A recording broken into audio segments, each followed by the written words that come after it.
So I don't go benefit of an arpana. I delete. What else do you want to know about me? At China time again. Okay, music. I've got 569 songs.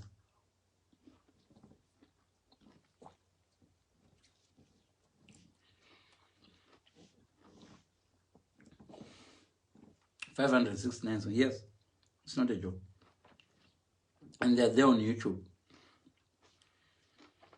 Some of them. My albums are not about 20. Each album marinate cannot 20 songs. And marinate 12 songs, and marinate 10 songs. But when you pamwe manje, pandino ngweda a song and don't go imba son way record and way see ngore mbera from Sango.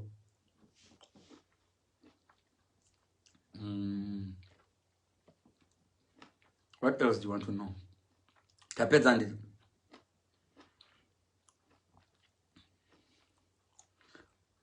Chitadzo chihombe ndakaita zvitadzo zvakawanda. Zvitadzo ngatimbomira.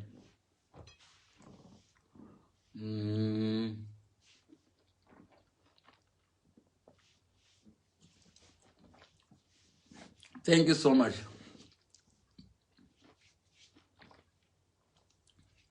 Yo Barcelona irongorova na Juventus. So thank you guys Tambo Tandara ndiyo. Mwatazo ndivunza mbunzo. I thought you guys were going to ask me so many questions, so if you failed to ask me any question, just ask me those. If you were to be president of Zimbabwe today, what will be your first task? Yeah, I know we're talking. If I was to be president of Zimbabwe,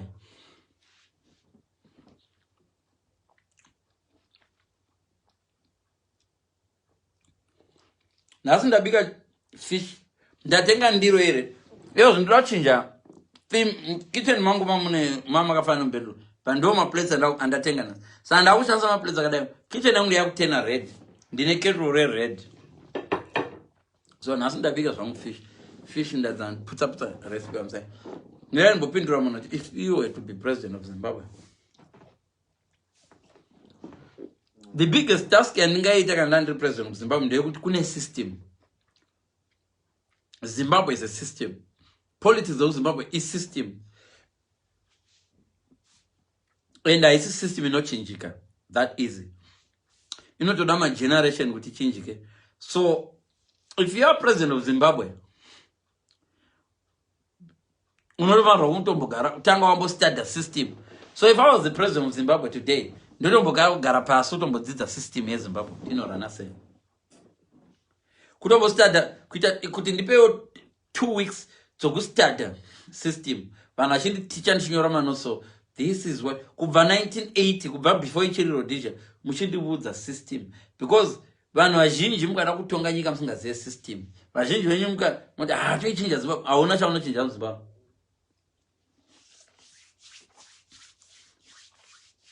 Wafana munhu anopinya maoko so achida kunodena nemunhu ari mumota irimu.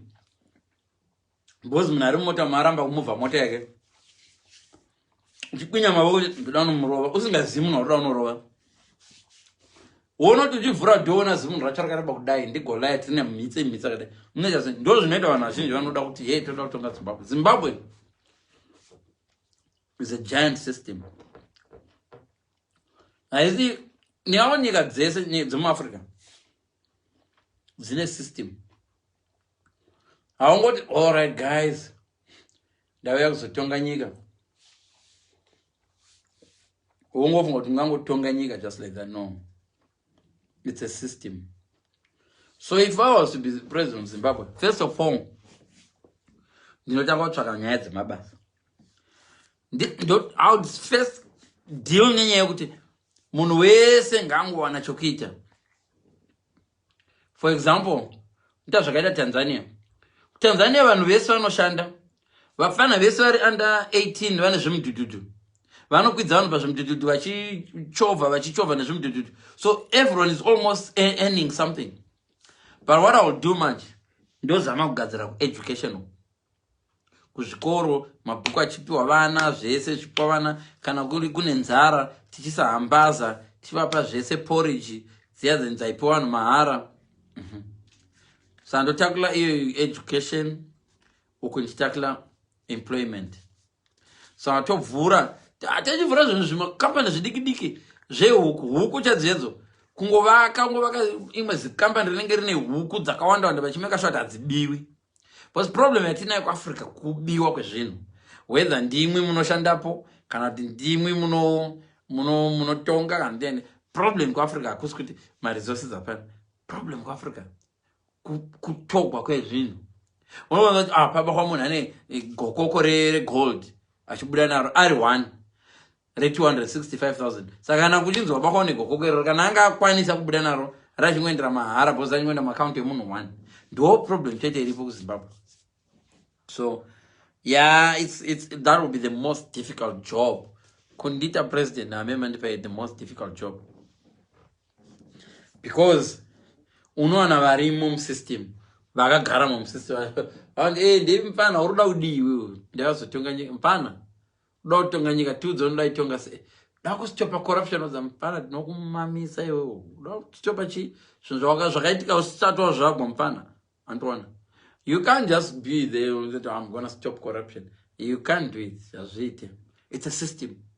Yeah, pamuri corruption, but kunever kuzvita is system. Varim system. Now not kusiko chena cheni rekadede chamber dzacho dzakagadzwa kuti chamber idayo ite gomba yoti yo flash zvoenda asi mosara mune mvura iyo i system yakaitirwa kuti isanhuise mumba.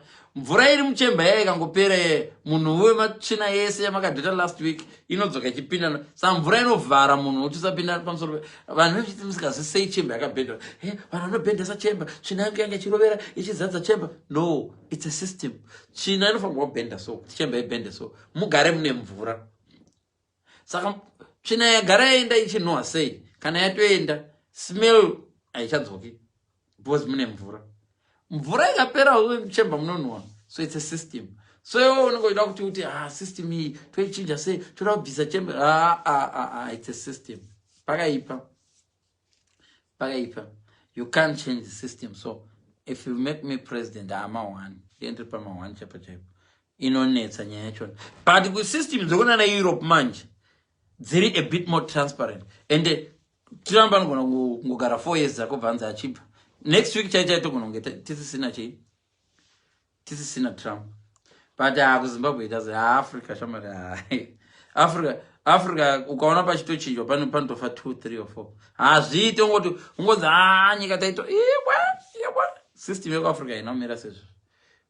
Chaunoona kuti mukadzi uyu is a wife material achizvifambira usati wataura naye. Hakuna chaunoona. Hakuna mukadzi anonzi wife material usati wataura naye. So hapana chaunomboona kuti mukadzi uyu wife material usati wataura naye. Hazviite. Usually hanzi chii chaunoona kuti mukadzi uyu is a wife material achizvifambira usati wataura naye. Hazvina. Hakuna wife material. Wife material inoonekwa nomukutaura. And there's not even kuti unodati wife. Kune different types of wife. Kune 5 different types of wives. Kune an obedient wife. Usually it's mangwani anoyari obedient but are stupid. Because obedience, you know what, unekamwe with stupidity. You can't just obey, jump, how high, jump. Less obedient but smart. You know that uvunza zvino. It consider like it's a bit rude. So iyo futi wife inengeka kukhanga but naye baba tozviitire but iro obedient hayo but ndatanga yabvunza asisina power. Cause yai powerful one anokuti azviite atidai so but so you need really kutogara nomunhu 7 days. After 7 days murume wese anenge achiziva kuti wife material or not. It doesn't matter whether mukadzi akanyarara sei mukangoita 7 days mese mumba so. That's why ndichifarira kuti kana muchida kuroorana munoenda 7 days on weekend holiday from Friday to Friday. Unotoona ipapo ndo panoona kuti une wife material here kana not. Hakuna munhu anogona kuviga character yake for 7 days. Hazviti. Unenge usina kubuda naye zvakanaka. Mukabuda naye pane unotoona tumwe tuma characters. So you can't see munhu achifamba. If you're talking about kuona structure, okay, kuona structure nokuti murume ka ane zvinhu 4 zvanotarisa zviri madeal breakers kuti marriage yemurume ishande. Kuti marriage yemurume ishande asakuhurira anofanirwa kukuwana uri very very attractive to him. Anofanirwa kukuwana iwewe uri type yake. Because akakuroora ndongotora hangu izvozvo zvako ndingagodi ndozvauya pakazouya akazosangana zvafana munhu akwira mumota achinda kuHarare nditi akwira mutractor but haana kubhadhara mati muchazobhadhara masvika kuHarare. Tractor yacho iri kufamba very slow zvoti anokwanisa kujamba.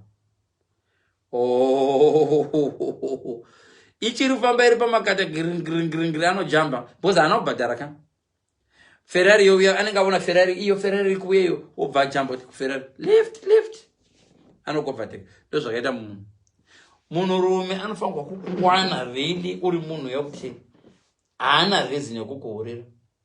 Ukaona murume achiri boyfriend atokuchita. This is why I'm saying if a guy is cheating you achiri boyfriend, why are you getting married to him? This guy will cheat you kusvika wasvuka magara. Munhu akangokuchita achiri boyfriend dump. Boza mwenyu munochitiwa 4 times nemunhu asati akuroora. But you still want to get married to that person. Kana atokuchita uchiri boyfriend uchiri kutozviwa mazama chakamira. Wati mowazozvara katuka 3 dumbu razodai wawa nemazingundungundu uchinwapwa. Shamari, munhu akuchita uchiri girlfriend dump. So hakuna munhu unoona kuti munhu it's like you guys. Imimi vanhukadzi can you tell wangona murume kuti this can be a good husband? No, you can't. But ukagara naye 7 days baba vazvana senge isusu tatotaura kuti tinogeza 3 times 4 times. Saka chedi wambogara newe ndoona kuti how do you cope nemunhu ageza pamwe unovenga vanhu vanogeza. Saka ndotoziva kuti hausi wife material. Kana uchivenga zvinhu zvandinoita zvisingakwanisi kuchinja, you are not wife material. Munhu anouya achizokucompleta nemahabits ako. Many people don't know what wife material is. Wife material haisi color kana kuti magaro kana chi. Wife material munhu asingave kuzoita a knife. Right? Wife na knife zvoda kuenderana. Knife rinocheka. So knife zvarinoita rikaona paka tauro rangu rakadai so iri yande. Rakadai.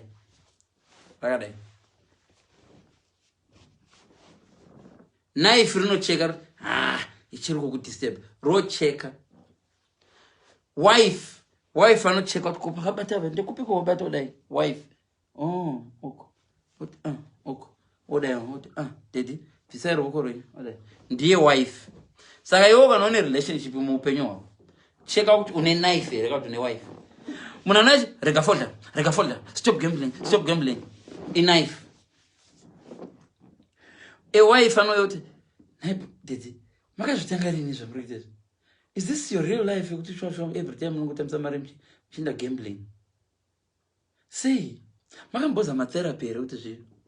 That's a wife. A knife, you have to stop gambling. My recent account. My recent account didn't end down. Password didn't take. So you will I will start gambling. A knife. Knife in a good solution. In a quick solutions, but that's permanent. Knife create a problem. A knife create a problem. It solve a problem. So in a knife in the way guys pane chinhu chakasunga pana shit onai chakasunga check up but by check up tauriri pamemory damangwana ravapfupi arichakwana kutaurira reve rakareba knife yakacheka and the knife sometimes inenge sisipo ipapo pamunozoona tauro rakachekwa knife inenge yatopedza ndakagadzira basi mando ibhadhara thanks for the job well done knife watibetsera shamari problem yanganetsa but yasiya create a bigger problem. So sometimes unorora a knife ntobona mukadzi knife anokubvunza kuti naiwe pabonde apa una kundinakira, is there anything I can do to help? Is there something wrong? But what knife kadora kako andazva ndawa ini munombodireko akadzana magara mune kadora knife rinobaya. It's solution. Dealer same problem. Deliver a knife, but wife ano negotiate. Knife dambora. Life murume ari knife ano kuze. Sidumbura ko rese no ngando do enjoy wona ne papine sidumbura ko ero. Ukonza. Etona. ndokusaka wakasiwa na ex wako knife ndo zvinoita knife izvo uneweza une knife mumba kana une wife mumba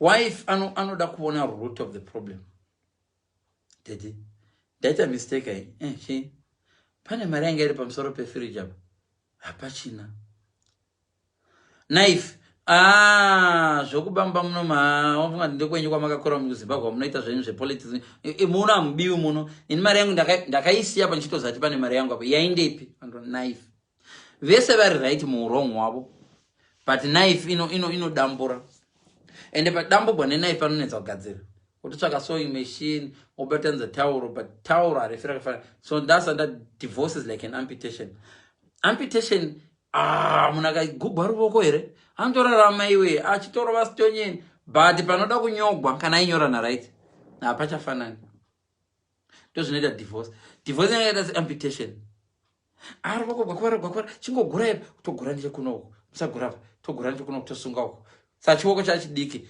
wozongopfeka nyange akakupa gumwe ruoko gwesimbi but ukada kurova mwana nembama so unomukuvadza because ruoko gwesimbi gwakaomarara saka mbama iyi hauchina kana wado kugubwa amputate ndozvakaita knife so masolutions eknife kucheka and nayo knife inosiya mascars saka kana wakaroora knife inosiya mascars murelationship unenge uine relationship unotsana kuti komana ndatsiurwa murume atsiurwa mukadzi atsiurwa nababa gara zvakanaka pazere vanhu gara zvakanaka mani undaradza muzibhurugura andona but a knife ndozvainoita but a wife dedi simukai baby simuka then baby uya usimuka kuindava iwo ndisimudza pazere vanhu mungu wakagara beya baby mungu wakagara beya andona but knife unoratidza wakadhonza futa udadhonza chii chakazvimba pabhuruka unoratidza chechi yose kuti wakagara beya haunyariri uri zigadzire kuperesina tsika wakakura uchirerwa anowana knife uri kuona knife newife zvakasiyana sei so ndakupindura hope ndakupindura chii chaunoona kuti mukadzi uyu is a wife material imimi chaunofangoona kuti uyu murume is a good husband material husband material inonetsa kuona but hainetsi zvinodependa kuti because husband haisi one topic yangoti husband iyo trousers net no zvinodependa ne what type of husband kune vamwe vanhu vanoda mahusbands anoleader family kouya umwe munhu anoda husband iri equal nawife so husband yema equal right kouya umwe munhu anoda husband iri obedient chera ndo husband iri obedient yekuti ndikauti baba mwana tangai mahwaini ndini chera it's just an example some husbands acho akatosiyana kuno umwe munhu anoda husband iri a good dad but iwo magood dads acho akatosiyana futi kune a good dad anoziva kuti mari every time pandowa $50 mai vangoti vana varoda mari yaiswa is a good dad anosupply mari but kune mamwe magood dads anointeracta nevana zvokuti vana vanofira kuti tina baba tatina na good dad vakawanda vana mudhara vedu isusu vaya vasingainteracti nesu but vaisupplya zvese mai vaingoti podiwa fees inouya nemonday podiwa fees ndataura naheadmaster chazobhedhera netuesday podiwa zvokuti but were they interacting nesu vachigara nesu pasi kuita nyaya zvatiri kuita nemwisi wapalive kuti kai listen vana vangu kune chinhu chinonzi rufu wakambogara pasi here ukataura nevana vako nezverufu I do quite a lot. Zvinovatyisa sometimes, but I feel bad sometimes ndikataura nezverufu nevana vangu because zvinovatyisa. But I always tell them kuti panogona kumboita kushayikwa kwoumwe munhu pano. Baba venyu vanogona kungozoshayikwa at some point. Kungovapa heads up kuti zvinoitika zvinezvi. Vamwe vanhu vanorohwa vana vabereki vaisiya nherera iri so confused kuti baba vachadzoka. Baba nherera zhinji ukabvunza vanhu vakakura nherera so vakafirwa vati kurei havanombogara vamboita opportunity and I thank God vakanchengetera vabereki vangu havana kufanira handina pandaimbogara nevabereki mai ndo vaitombotaura kuti vana vangu ndoda kunamata ndisa ndaingonzwa vachinamata vasafa endasha kuti kuchiko chinhu chavari kunamatira gara pasi umbotaura zverufu nevana vako hausada kumbonzwa mumwe mwana anozoti ina ndichana mati kuchechi Mwari vakatora uncle vangu vakatora sister vangu vakatora same ye kufa handichana mati no hanzi Leon siya chero no I'm not saying azviitike but sometimes vanhu vanofanira kuziva kuti rufu hakusi fair. Life is not fair. Rufu gunogona kuti boom andiwana rufu gunogona kutora the only ever person angachikuunderstanda mulife mako anogona ngofa andiwana rufu hakuzvitsvaka kuti padivorce mbereki anohwisa ndopi kunofa iye anotonzwisisa vana iye angachitenga chikafu angachita kosara asingatenga anoita zvemadrugs rufu gunozvita. So that's a good husband, that's a good dad.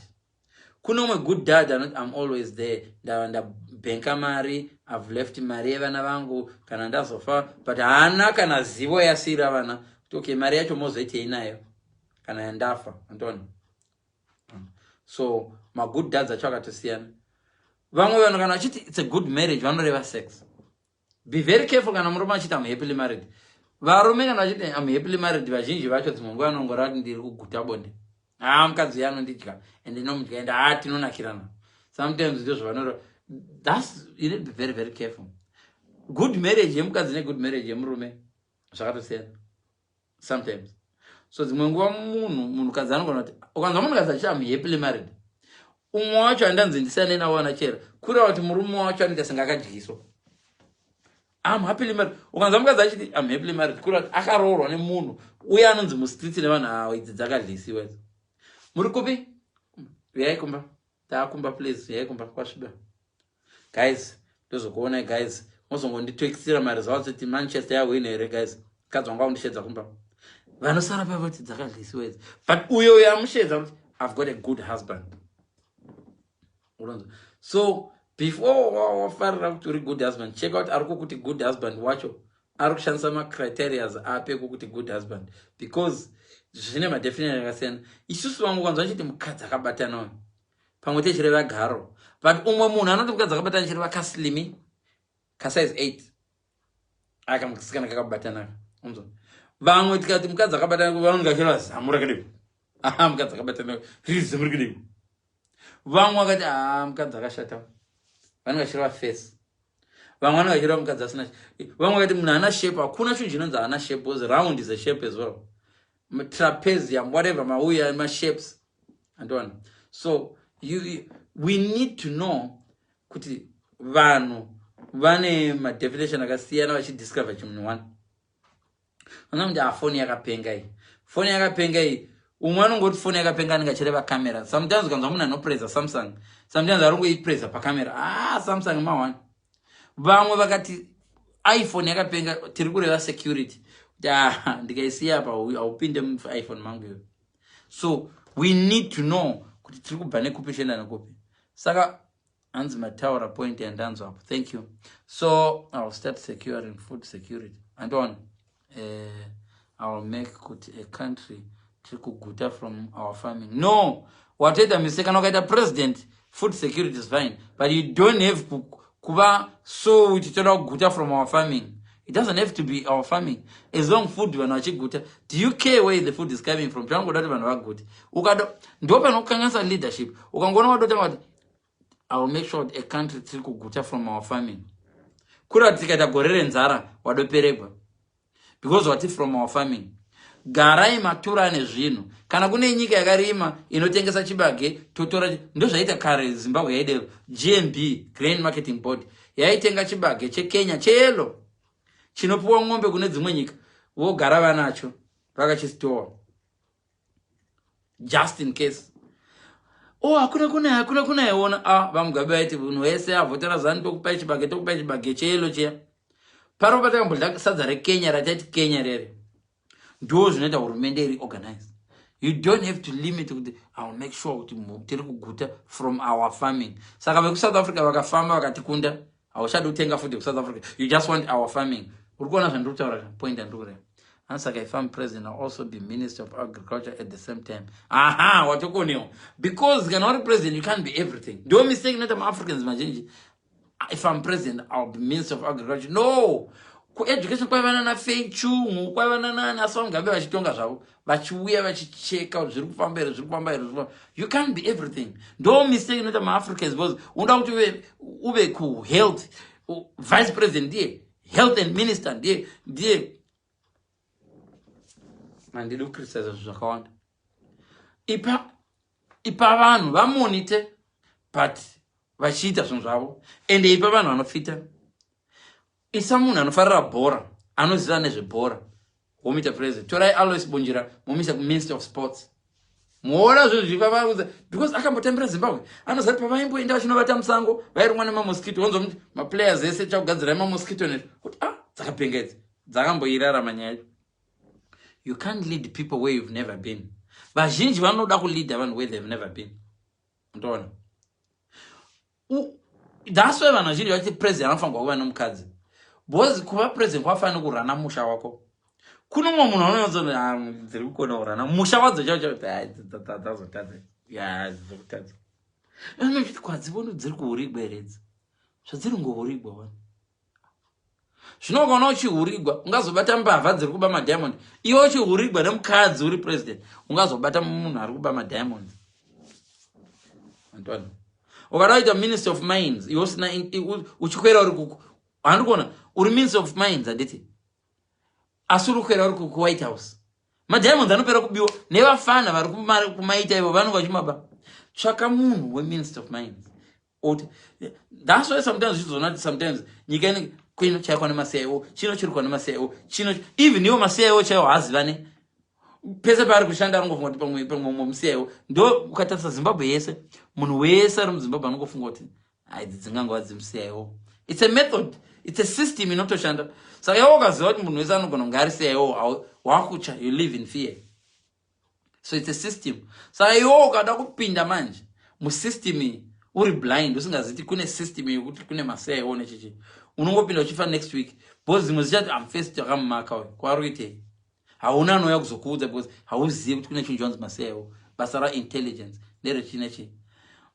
Wobva ngoti unongoti uchita president this week, next week, tiri kutoimba paHelios Act kutokureplace. So you need to know the system. Okay, so ndofana wange ndine vamwe vanhu vangu vasingazikamwe nevamwe vanhu vangu. Paipa panodiscussa zvizvi. Vamwe vanhu vanodouya vachidiscussa ngatirove president, ngatirove vanenge vachitori vanhu vapresident. Viva that. Vamwe vanhu vari kusungwa vanogona kudongosungwa vari vanhu vapresident. They don't want to talk about that. There's intelligence. But I'm just saying, you need to know the system. That's why you know sometimes usati watomboplana kunorova vanhu unodo kutanga kutorohwa pamba pakuti plus indanchiti ndichanorova president mangwana kunda kutotsemurwa panapa because hauna kuziva system yacho. Wakataura nemunhu ari musystem akatipa vanhu ari musystem kana dzakubuda neuyu mungodziswerera banga rinenge rikubhutu banga iro mukaribvisa modzorwa sterek nemboma modzorwa dzichataura dzaidiscussanani boom hausati wazvona. That's what the system is like. So yes, kana ukaitwa president haungati be Minister of Agriculture. That's one mistake, number one. Inini ndinoti kana munhu akaita president ngaandishedze. Akaita president ngaandishedze. Angondibvunza zvinhu zvirongori simple. How would you do this? It's somewhere for cheap price, for just 10,000 pounds, I think. Ndogonongokuudza panopanda kudai. Because zvinhu zvacho zvezviripo. Ndikuona. Zvinhu zvacho zviripo. Kuba kunobvumigwa. But tanga wagadzira pekuba pacho. Urunza. Vanhu vanoba indataura ndati nangu kuba ndigoni. But vanogona kuba vanoba. But ukaba hove dzembeu. Because before vanhu vaisa hove mudhamu renyuka, vanoya nehove dzedziri mugomo. Vodzidira mudhamu imomo. Dzorarana dzozvarana. Manje ukadla hove dziri mumugomo dzisati dzadigwa, panongogara pane matacha pano. Ko hove dzakadigwa, vakadira hono dzoga. Hono hadzina kukandira. So system, yeah. And more or less I share the same views with you on this topic. So system inofanirwa kuti guys ngati investe pano tigadzire mari muno. Tigadzire vanhu vaite mari. Vanoda zvesimbi tovagadzira kurovera simbi dzavanoita zvemunyaka, tovagadzira ma big factories aita munyaka muhombo wakadai so tompa 2000 tompa nebonus tichiunganidza munyaka tichisa uko vanobva kunyika dziri mhiri isusu totenga munyaka isusu kumunhu wese anoita munyaka, toita department minister of munyaka, minyaka yeno tina talent younganidziwa kuminyaka totoigadha kuti isaputsiwa yogarawo. Saka munhu wese aita munyaka wake touweya, kana wari muhombe tobhadhara $2 tomupa $4 unotengera vana vake chikafu. You find kuti minyaka inowanda mupa ona kunyika zvoyavora neminyaka, because vanhu vanenge vachiva kuti ndatogadzira changu ndikagadzira 15 pamwedzi uno ndadiwa ne1500. So minyaka inogadzirwa yakawanda. The reason why sometimes when I get the munyaka umwe gore is because I know that nyangwe ndikaupedza unotengwa na but what to motivate my companies, kana company inenge ya employer money kamisa pa payroll toipa an extra $50. Vese vanonzvenga mapayroll avachanzvengika because vanonzi ndika employer vanhu ndikavasa pa payroll womonita kuti hapana here madoji maghost akuisiwa. So mariyo yemapayroll, the more vachiiswa papayroll, the more tichibata tax, tovabatira tax, even tax ikaita high, munhu achimuka achienda kubasa tax iri very high. Mutax iri high iyoyo totora mari totenga chikafu chokugara chiri mumatura eGMB, totora mari ipapo totenga mabhuku evana vechikoro vari kunana gokwe kure uko tovavinga ikoko tichivapa hove, tichivapa food kana vasina. Vanhu vaipiwa paiuya vana wholesome dzedze Zimbabwe kuma-80s taipiwa wholesome yekubikisa ye vasingafodi mafuta kwaibikwa newholesome mafuta yakaita senge majarini but yaive wholesome yaipiwa vanhu nevanhu singatamburi vachingo ende anga singanyungudiki mafuta iyoyo achibikiswa.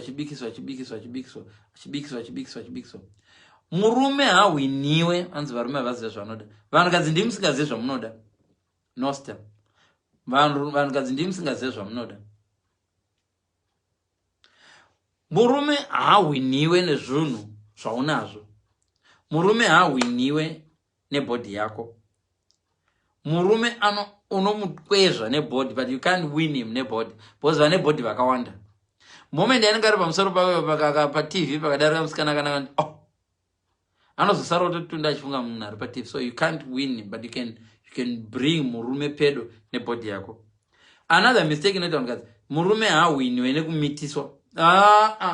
Kana achida mwana anoda mwana, but usafunga kuti unomuhina nemwana. It's another mistake. So kana achida mwana, yes, anoda mwana. Is a good dad. Is he a good dad? Yeah, anoda mwana. But zvinhu zvakawanda unoita mwana mwana wacho akabuda ari disabled. Anozogonera kugara nemwana ari disabled baba ivava vacho vari kuti ndoda mwana. Uona wangosara wega. Vangani vakadzi vanosara vanguva vega nevana vari disabled.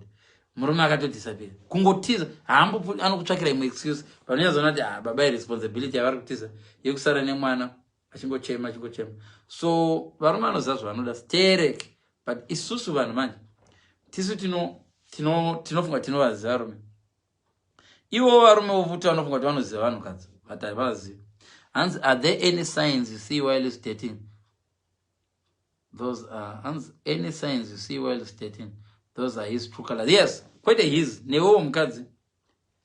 Umwe mukadzi unongoti uchitotamba uchitaura naye sonza iwe man putseke otoza iyi putseke ichapezera panhingi pamai vako iyi iri kutanga tichiri kudheta so ikazoita putseka nemimba so zidzoro rinenge uyu unototanga wazo unozosara wakupinda marriage azochinyaza kuti ndakapinda neguru weshe pana. Sometimes nyoka inomurudza musoro waitwa sei nayi nyoka unoona nyoka ide nayi nyoka tiri kubwa here wangonzwa kuti dhipa sowadomurudza musoro. It's a sign.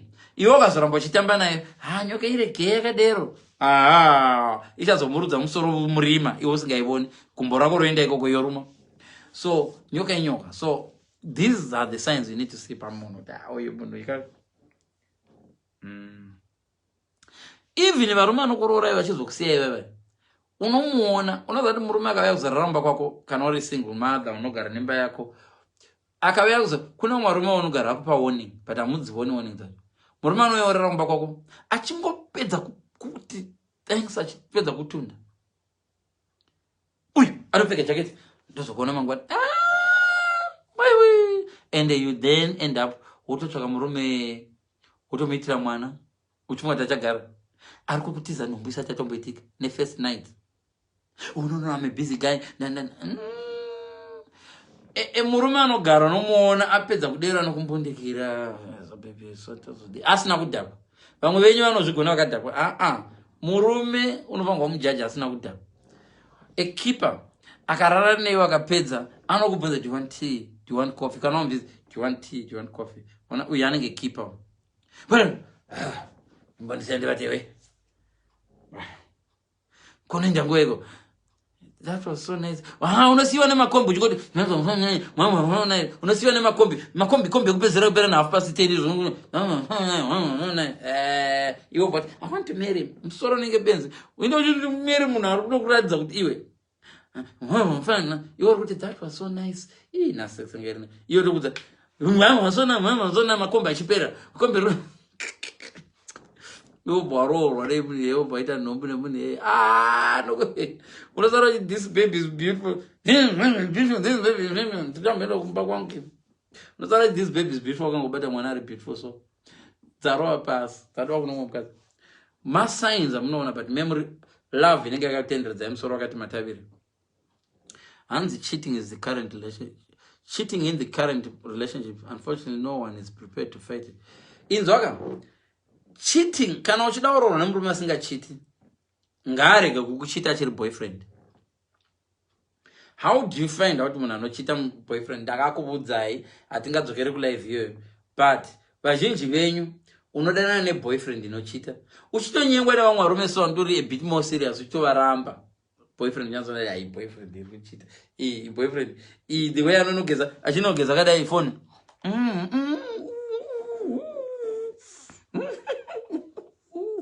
Did you guess the phone? The karma phone. He will change when I marry him. And don't say again. He will change. Can I number no pera? Hands Thank you. Nosta. Thank you so much. It's my rugby top. This one. It's a rugby top. But that's my favorite color, by the way. But I prefer replay. Makarore, Ray, asking people. No, Nosta was with you, Nosta. I've been single since 2017. Inga wantakambo dojika kumpa kwako Nosta tikadombo jikama. Nosta no gonna become but bikira mazondo. Mazondere. Oxtail. Lovely kids, Nosta. Nosta. Tambo dargando. Shinta kumiriko makumbo takadai tikadargando kumpa kwa Nosta. She's lovely actually. Very lovely. She's a happy person. I was with my best friend. That guy knows as my best friend. Okay, next. Anzi makarandi na kurora but very soon. Very, very soon I feel it. Very soon. Manji. Very soon. So a friend yako aita miyama.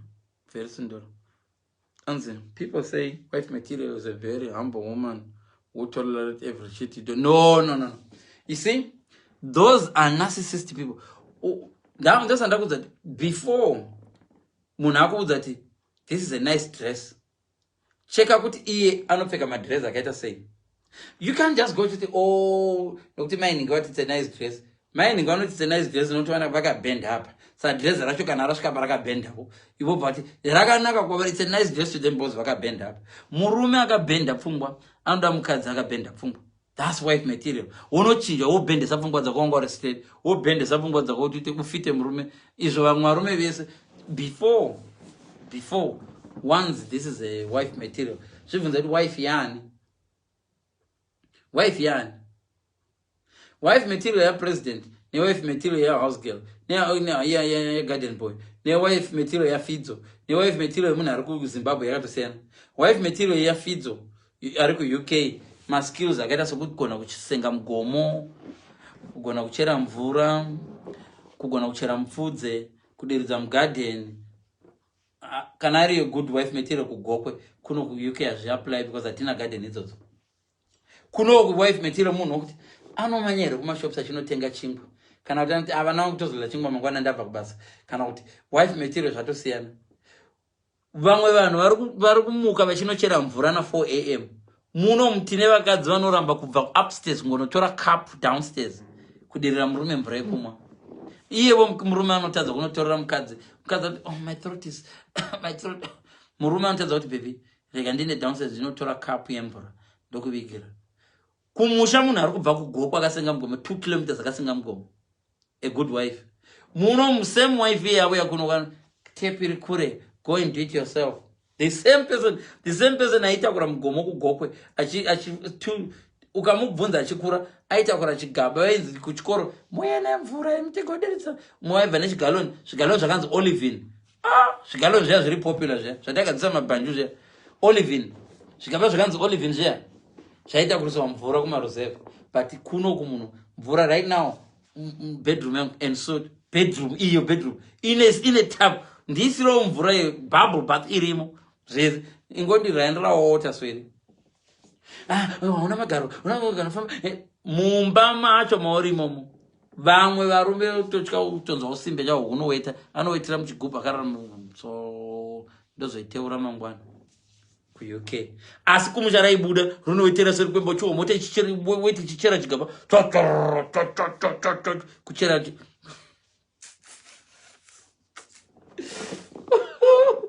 weti chichera gomba achita kudhrowa neweti munhurume aidhrowa neweti kuti haleluya achinyora neweti pa richiweta riri musango asi kuno kurota dzakanoenda bathroom iri less than 10 meters away. Vanhurume mune system yaka unoziva munhurume anogona kungosvika pachemba soona chemba yakasviba so unotanga kuklina neweti yakachiweta chiwetera muchina irimo machiklina vanhurume moklina. Vanhurume vanogona kushandisa nhengo dzavo kutoklina toilet weti china yawana irimo parengi chapo chapo. Unoona munhu akutoshandisa weti achida kuendesa kadhodhi kakanamatira pachemba ndo zvoita vanhurume ugofunga kuti riri smart kumba kwaro riri nezvimazizvina.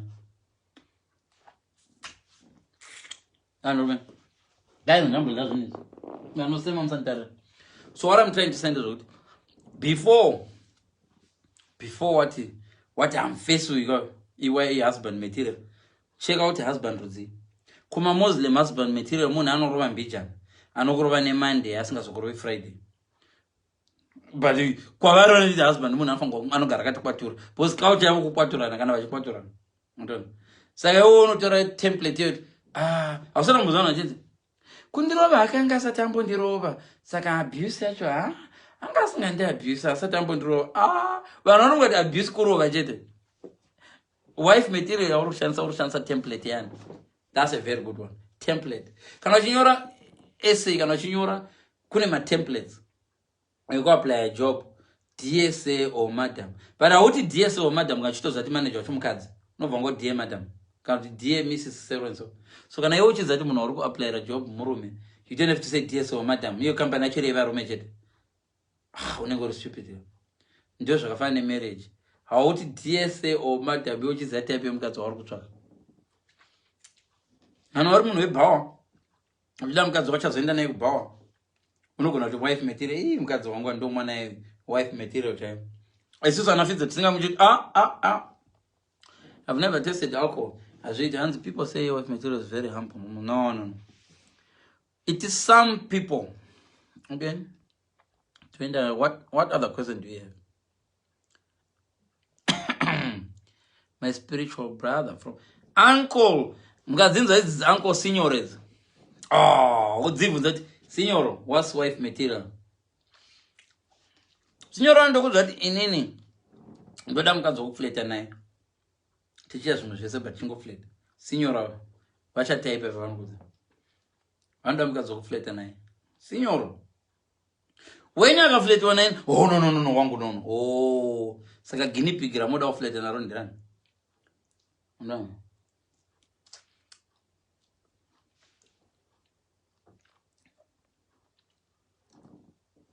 My adalo husband soft head. Grace Magai is watching. Hansi kokungo muimbira mapfumo shamaru nemari anobva avaradea achirutaura yeye ndachiti murume anoti mukadzi wake kana akagara beya pavanhu. Kuna mwakadzi kuti padare so murume akataura pfocho unoziva mukadzi achiti imi ndemovhiya mbudzi regai vanhu kwavo vataure mani imi regai vanhu kwavo azora mbudzi mukadzi adero. That's not wife material. Why a woman who humiliates her own husband? Padare. Mukadzi murume wako akaumana padare. Chaita ngoti amunyanyi kuvanzwisa, ndichazotaura navo ndichazonotaura navo ndozonyatsokutsanangurai. Hamusi kunzwisa matauriro avo. Antoine. Iwo swikamboti dedi pai mamuchiro vadondo pai. Pamwe potai muchinyarara dedi. Honestly. Zvino murume wacho kana asiri husband material. Wakaya panozonditonga. Vanodonga vekuneighbor vaya vanga vari kudare vonzwa. Nani mai, dobra. Kuchichikuite. Vanhu vabva padare pana vachiwirirana. Ndarohwa. Anondidherera. Taurai vanhu. Anondidherera. Chinyiko. Hai, anondidherera. Anokudherera taurai nyaya. Kuti achitaura kuti anditsiura nyaya ndataura padare. Vaya vanhu vainozoti padare mahumana akapaya pamudhara. Mukadzi kwaiwe. Hanzi Leon siyachera unotirambisa.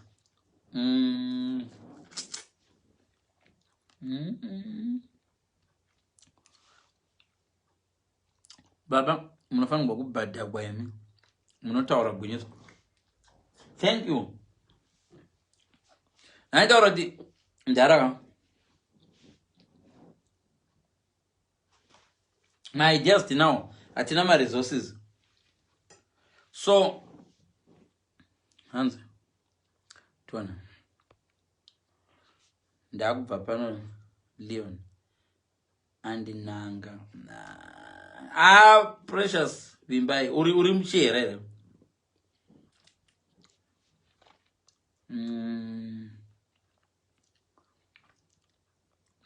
And I love a brave woman, a leader who sometimes can lead me not into temptation, a great thinker. Signor, vakadzi vamataura vakawanda ka hasi mukadzi wani. Okay, hanzi na Signor. Signor says, I love a brave woman, a leader who sometimes, no, a leader cannot sometimes. A leader will lead you through and through. Hakuna leader knows sometimes. You see, you are contradicting yourself. If a woman is a brave woman, a leader, they will lead you all the time. A leader doesn't take a holiday. Wambona muna nofudza makwai anoti apa ndombokurega makwai apa ndombokusiyai ndozokufudza ita kumberi ko vakadyiwa nebere ipapo muna no Signor, you don't know what you're asking for. So already you want who sometimes can lead me kuda kuti ndoda tondilide pabonde chete asi kana toita zvemabhuku sandilide unongondilida kubedroom chete urikona chitsotsi chakuitwa nomudhara we zvikanzi into temptation. Who can lead me not into temptation? You need a woman who can lead you to temptation. If there is someone you need to tempt you, is your woman. Your woman should tempt you. Mukadzi wako ngakupe temptation. Maimwana, patira apaita pa unaenda kutoda kuita zvisina maturo ese. Maimwana, there is nothing wrong with temptation nomukadzi wako. Yoda hanzi a great thinker. Akanyanya kuva a great thinker akuroore Signor bozi. Dendri mukadzi izvo ndado kurambai. Because Ramataura should not contradict. And a great thinker, you don't want a great thinker. Most of you guys, if your women were intelligent, open-minded, and great thinkers, they would single women.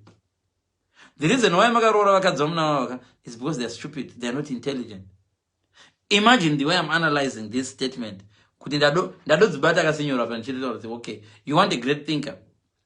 In a great thinker, okay, can I be a brave leader?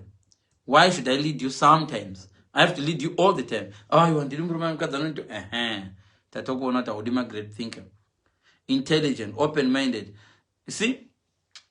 And then you love respect. But the respect is not intelligent. Yaka send respect no bakuna munaka sina kudzidza kana munaka pusa. Respect ye munaka pusa. Ndiye kuti ndongonyarara hangu. Ndongonyarara zvangu. Iwo chiroko. Ndongonyarara. Munaka are intelligent unotuka rova manje kuti listen my husband. You are my husband, but this form of disrespect you want it uchaenda kujere. That's it. Urugona marovera ondita wandiro mbama wani unofira mjere. That's an intelligent woman who is gonna tell you that you know what, but you're not intelligent. Mudze kuti zvawo iko kwatambira kwakunonyudza. And omudza ompama omradza kuti inzoka I know the process inofamba sei. Ndikakuripota now uchazobudamba muno ugonogara kwekuti, and this is what's gonna happen. Police chakutorera vana, this is what's gonna happen. Uchimuudza so kumuradza kuti you know the system. No, that's an intelligent thinker, a great thinker. Munhu anokuudza kuti inzwaka tsoro yakutambaika uchazobuda apa unobudiwa bhobho, but kana bhobho razobudiwa richange richirova dzinobva dzese idzi, uri kuona dzese dziri kudzichadyiwa nedzidzi idiot rozoita naro zvazo waribudza ndio intelligent. So signoro, the man, the woman you're looking for is not good for you. Anokupai hanzi handidi chipurududu, ndinoda a crazy kind of ukwana chipurududu ndo chinokuadi. Signoro, if you want an intelligent woman, make sure you're an intelligent guy. No disrespect. If you want a woman who is open-minded, make sure you are open-minded. Because if something is open-minded, if you come open-minded, open. Do you get what I'm saying? Ndikakuona wewe usina msoro, ninofanwa wewe ndisina msoro. Brain. Because mwakawedza chichida kudeuka, anozotora zviri kudeuka achisa kupi. Mpungwadze wewe ari open-minded. Kana tiri open-minded, ngadelay tiri pa open-minded more details. A woman interrogate me, why me? We have to. Oh, I don't want a. You said you want a leader. A leader will interrogate you. A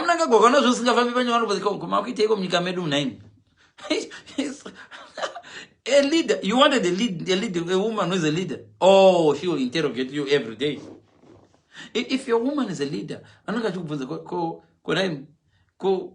Maria Blam County. It will be in the business.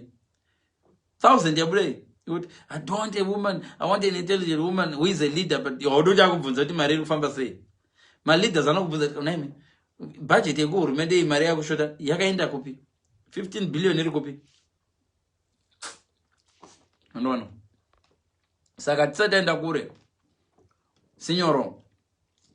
Takamzura. I'm qualified. That woman or Murgula Chinjai. You are lucky if you have a husband right now. Or if you're a husband, if you have a woman. You are lucky because you've got a stupid woman. Because if that woman was a little bit intelligent, they would single you. Then I got into Mukura skate. I'm going to you are using it. I got good dump. So you're lucky because she was stupid to marry you.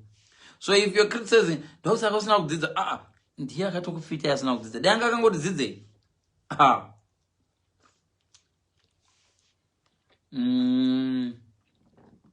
Yeah, I like Signoro. Signoro says, you very true. So Signoro is very intelligent. Signoro actually, Ugatara fake one of these that you're talking sense. These are kind of good women, good men. A man I know Bandara Kampana undergone. Something wrong here. This guy is never wrong. He's always right. It's a teacher. I don't know if even a government time we but oh, then she's Zando boys. What did we tell her? What did we tell her? Zando and that's one difference. It's because even Muna no Jamar is doesn't get resist. But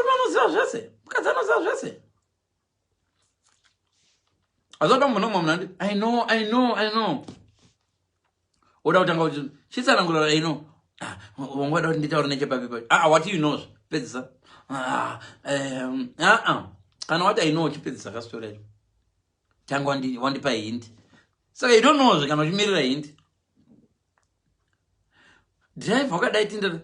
I know. I started driving. Sakapando 10 up and 10 left. What do you know? One cannot you know to mirror also. 10 left or 21. And Ogaka was a sat now. I know sat now. Tika Zima.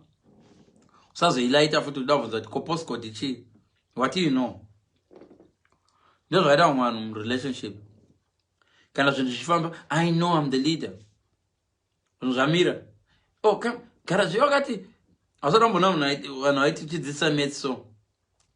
Ukashikapana 1 + 1 or 2. I know. Oh, but okay, bye in.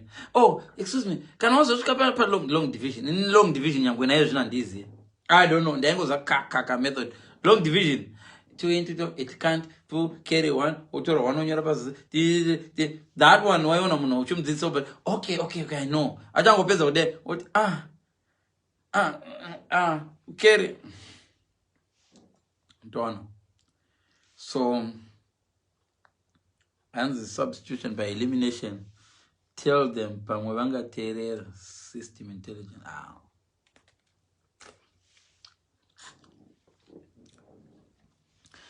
Many people said,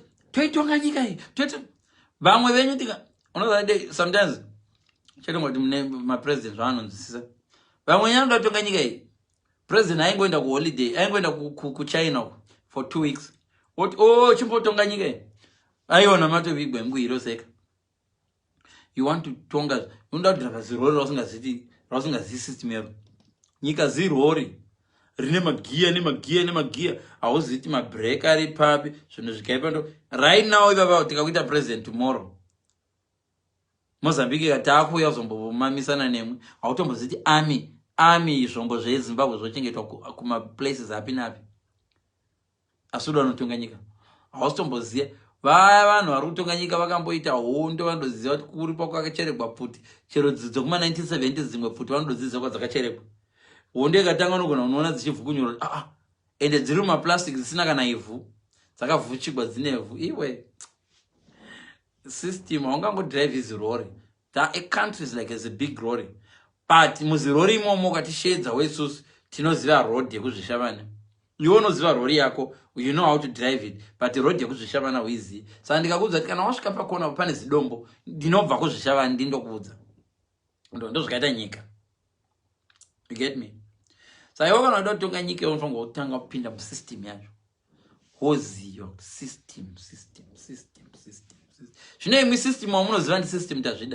Artillery system, trust system. It's a political system. How does money work? Kana Nika shenzi nechikweret? How does Nika become nechikweret? You don't even know all that system. Teacher waka zitima, teacher gazra chichi, ngoro nema batch, jese nema skania, doktegere maskania. It's a backwards. The maskana todi. Ipawa no zumdudu vese. Senge Tanzania yoko. Tuwana tune 15 years tune zuma motorbike.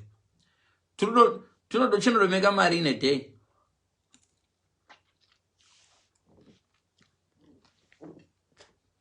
Adana kaka kwidza napam de chino doba. Nazi. Doba zo zigo. Anja zino ziku Tanzania. Zumdudu zase. And that's what Americans do, and this younger point. So, about your name of question, Abanda Timuno, thank you so much. Kwakumberi, Dog Basamanji, you are on point. Intelligent system, no doubt. Productive mind. Because right now, Mawandira get a Zimbabweans. Tirukushansa system. Ye WhatsApp ye. Do you know that thing Zimbabwe kana ikabatana to kunotanga keduka WhatsApp kasinga kazang WhatsApp inengere Zimbabwe chete. Panokuda kuti tiri kutumbo mirirana zuka tinogona ita yedu Facebook. China ineyo inenge Facebook. China yema Chinese vo vakadowanda ma Chinese akazvona kuti vakatowanda ma Chinese are many. Saka vanodo vo promote zuka. No tinedu. Wambona ma Chinese achipenga ne Facebook. Vane yavo inenge Facebook. Endaka unotsvaka ma Chinese pa Facebook mawona. You know that Chinese contribute 1/5 of the world. Nigerians contribute 1/5 of Africa. Sapa vanhu vese 5 one Nigerian. Saka ma Chinese akati to promote Facebook. Natite yedu. And besides my stupid acho agonoverenga Chinese, veitite yedu. Waita yedu. Isus tinotadza neZimbabwe 15 million. Right? 15 million. Days time masiyo akavaka. Okay guys, takudomboita imwe inonzi WhatsApp. Isiri WhatsApp, ati WhatsApp. Ongoita kamweka app kake. Signora ane my ideas achaida kudomboita zvinhu zvinomusoro vana vamuteereri signora. Tofoma yedu iyo vana Zoom iva. Unogona kuita yedu Zoom. Yedu inenge iri Zimbabwe Unity Movement yatekere chasiri Zoom. tichitoita zvima-meetings zvedu zvakadai, but tichivakopa, but yedu ichinzi Zoom yeZimbabwe. Tisingavape futi mari yacho ichiuya muZimbabwe. Nemawando akaita maZimbabweans. Toti munhu wese asingashande kuZimbabwe half price. Munhu wese anoshanda kuZimbabwe $. Totora toinvesta mari yedu totogadzira system. Ndona. Hapana zvese zviri kuitika panyika zvatisingagoni kuita maZimbabweans. But azvigona wacho unongova zimba rake kudombo shava big idea anongogara neidea yake ari one. Samungoona Ginimba akurova mari, Moya akamisa ferereke. Genembe. Hapana pakamboita meeting guys, chimbouya chimbodiscuffa how I made money.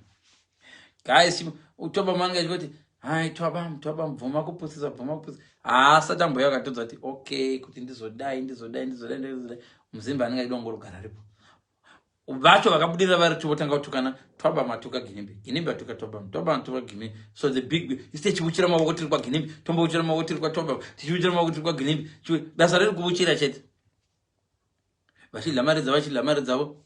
Vakavona vasikana vane magaro vovatengera Range Rover, chero vane varume vavo. Range Rover yako iwe, ndakutengera Range Rover. Murume oti Toba. Uzoti mukadzi wangu atengerwa Range Rover kwakanaka here? Auziye mukadzi wangu pamwe kana kuti ndezve sure iyi Range Rover yatengwa zvino sure here? Hapana anozofollowa kuti ichiriko here? Toba. Umwe ouya oimba munhu ouya pastage achimusapota omukika karati ovhunika mutsipa newspaper ronyora mutsipa wakavhunika musateerera zoni yake panzvwe kuti mugare nemupana mboya pano omuti mbama oti usazviita zvonza iwo kwira pastage mboya pano omuti mboma musakwira pastage wazviwa asi musarovana mazviwa kuti chikarai pasi muchitamba mese iwe chibhadhara mari ogadzisa nyika yenyu. Izvo vadodivide. Kune vanosapota akakarwa, kune vanosapota vamwe vari kudora muraya. Vati uchamona pano ya Captain Wikili ende vanomuraya zvizvo. Mfano wewe kutsika munhu azoshuta wakafa anofa. Kuuraya ndo kwatinogona. Kana pane chinhu chinogoneka munhu muAfrican. Success in African. They are very successful when it comes to killing people. If you want to realize how effective Africans are. Kuurayana. Chama avambofungika tu vanogona kuuraya neremote izvo mapicture edu akaiswa mumabhodhoro. Why? Anotaura nonsense mufana waye. Dzima kaTV zvinoda kudzima life yake. Urikuda kudzima life yangu panzvwe kudzima TV yako. Omana kuti uona munhu achimba kuti I want to kill him. Omana dzichinja channel. Ingochinja channel usauya palife yangu. Don't kill me, just change the life. Unoona Tetelisha says very life, pamari life, you don't know what about. So ungondisiya. Atidi izvozvo. Why is he doing this? Eliminate. So substitution by elimination is bad because you eliminate. Kana wado eliminate, it's not coming back. That makes you a good substitution by eliminating. The one of senior is the bad one. Substitution by elimination. Why can you not move him aside? Okay, we don't want to kill you, Mr. President. Sit here and observe how it's done. Kill him. Boom. So here's the idea right now. If you ask my Zimbabweans, their first mission is to kill the president. Why? You don't have to kill the president. You don't have to kill the president to rule the country. Unogara naye paside of president. Garayapa tikuratidza kuti nyika inotongwa sei. Fana vachitonga. Right. Even right now munhu ari kukompita newe kumusha. Unoenda kunganga. Hey guys, kune munhu ari kuvaka imba yakakunda yangu. Azvitero kuti mumupfudze. Kana munhu iye akadana magetsi kubva Kariba. Hauchina basa rokunotora mapolo kubva Kariba boza adana magetsi achiuya pamba. Ginimba akaodha magetsi akauya pamba pake. Iwe manje wachanotori Kariba. Ginimbi ndichajewo 200,000. Kukariba ngwachabhadhara 1 billion. But Ginimbi akwe wochiconnecta from Ginimbi now to your house. Chipa. Kubudira ndo zvakanakira. Zvino mentality yacho hatina maZimbabwe. Ngafe. Ngafe. Ari kukompita neni ngafe. Atengere imba padhuze nepamba pam. Kill him. Hapana ire nganga dzamunoziya. Timurai. What you don't know is that pandino eko kondikamara neche helicopter. Guys, ndauda gadzira ka mini airport. ndogadzira mini airport kangu pamaraini panyu ipapa paya. Paina kuti tichikwira ndege uchinda kuHarare ka wautokwira ndege uchibva paDhoho. Ndikwidziwa ndege yenyu ndoenda kuDubai ndatononga izvo. Pumwa kwira chindege chaLeon. Pesiro wado rich wakwanisa kuafford chako ndombero chance part of your airport guys. You can use it in UK. Ndindege kwamazviwa. So you can use my airport. Okay, tolenda edu papa moto charge mari. It's free. Uri munhu wokuziva free. But you walk ndiri ndife. Why ndife today? So ngocha zoiwa airport kana antwana. Mentality is Zimba, eliminate. Substitution by elimination. Whoever, senior, you need to change your mentality about substitution by elimination. Elimination is bad. Eliminating things is bad. Kune vamwe vanhu vataka eliminate vangade vakutotibatsira manje. Dzimwe mbavha dzichengetei dzigare mujera sedzakachengetwa. Pachazoita dzimwe nyika soto twakomana tine mbavha dzinogona kuba dziri mupenyu. Dzirelease dzinotibirira kuNigeria. kuNigeria yatidherera mani. Guys, tuburitsa mbavha dzimwe dzinogona kuba. Guys, tiri kuburitsa nhasi but on one mission. Toda kuti mumbotanga manobira kuNigeria ko mouya nemadiamonds avo then tokurelease hai. Woenda kana vakavurawa ikoko tongoti tough luck. But vanogona unouya nemadiamonds takanopa madiamonds totovapromote. Tatova nedepartment rembavha rinongomirira kungozomubira dzimwe nyika kana tapahondo. Chatongoda vanhu vanogona kuba vachanoba futi. Iwe wakati uri munhu wese abanga avurawe, munhu wese abanga avurawe. Do you know in the Bible vanhu vaiva nemaperembudzi vakakandwa kusaido? Thank God havana kuvurawa. Ndo vakazosunungura Israel vanhu vana maperembudzi. Pavakazoti handeiti ngonovinga vavengi ikoko. Mwari vakabvaita kuti zviite zvokupochwa. Ndakamboita.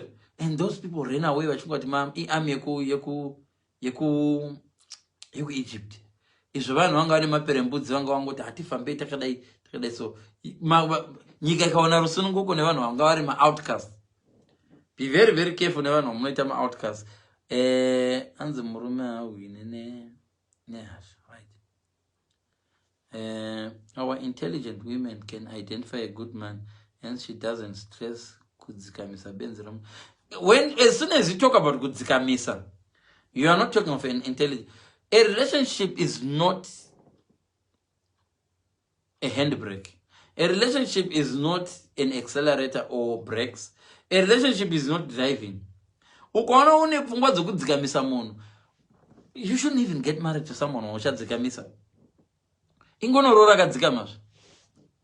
Why would you want to marry someone achazokudzikamisa? Dzikamazve usati wamurora. Naiwe ora ndiratidzei pane nyuchi dzinoda kuburiwa hauna demo. Pane ndiratidzei pane uchi waburwa. Urunza. Enda pa uchi waburwa. Kana tsvaka mukadzi right now.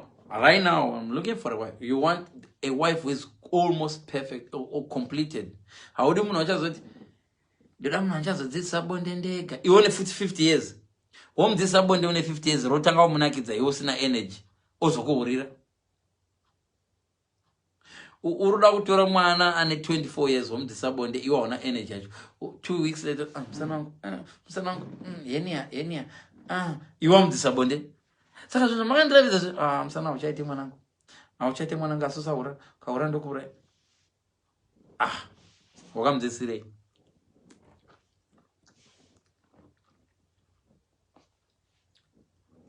Wakamudzidzisirei?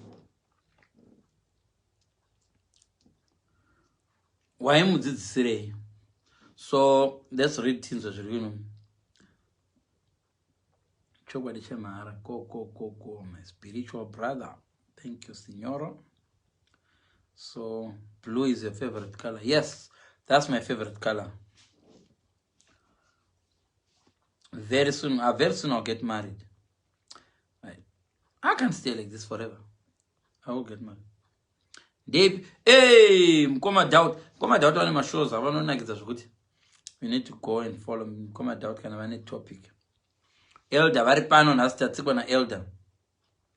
Vanhu ndiri kundibvunza ndati mubvunze mibvunzo yese what you want to know about me today. I will reply ndichikuudza what you want to know about me. Then I'll delete this live. Kana pasina ita ma screenshots.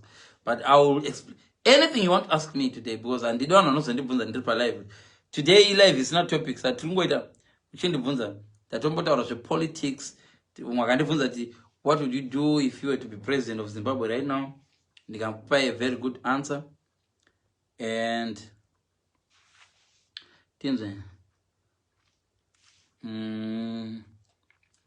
but is it possible to wife or husband material unenge usati waita love at first sight? Can you ask again? But is it possible to wife or husband material unenge usati waita love at first sight? Hazviite kuti uite wife or husband material usinaita love at first sight. Wakafanana munhu ari kuti zvinoita here kuti ndigadzire dress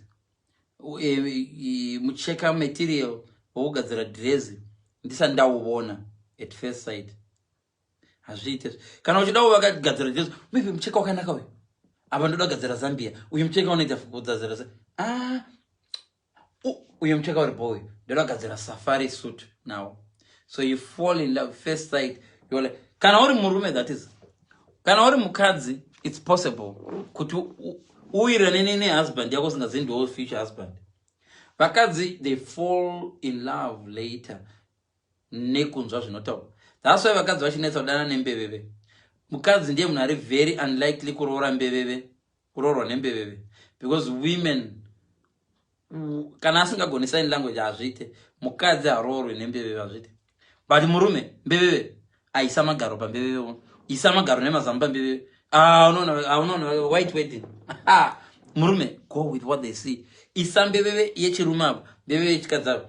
Mbeveve yechikadzi yechirume kana iri handsome inotozongoa attracted nehandsome. But yechikadzi ine magaro.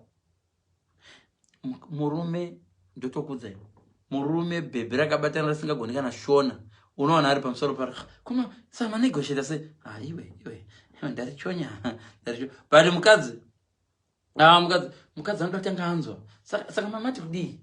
Mamati chii chamakaisa muprogramu? Ibanga here iyo chizaditiki. Chii muruda nyatsatsana ngoro. Hausatambudza mukadzi achiti uda nditei. Iwe mukadzi usitupid. Uda nditei. Urochona achivhura zipo uda nditei. Are you sure? Mukadzi anoda kunzwa kuti zvauri ndite zvine are we going anywhere after this? Chii? Naiwe uri ndikwirire. Hausatambudza mukadzi achivhudza. Naiwe asi wandikwirire.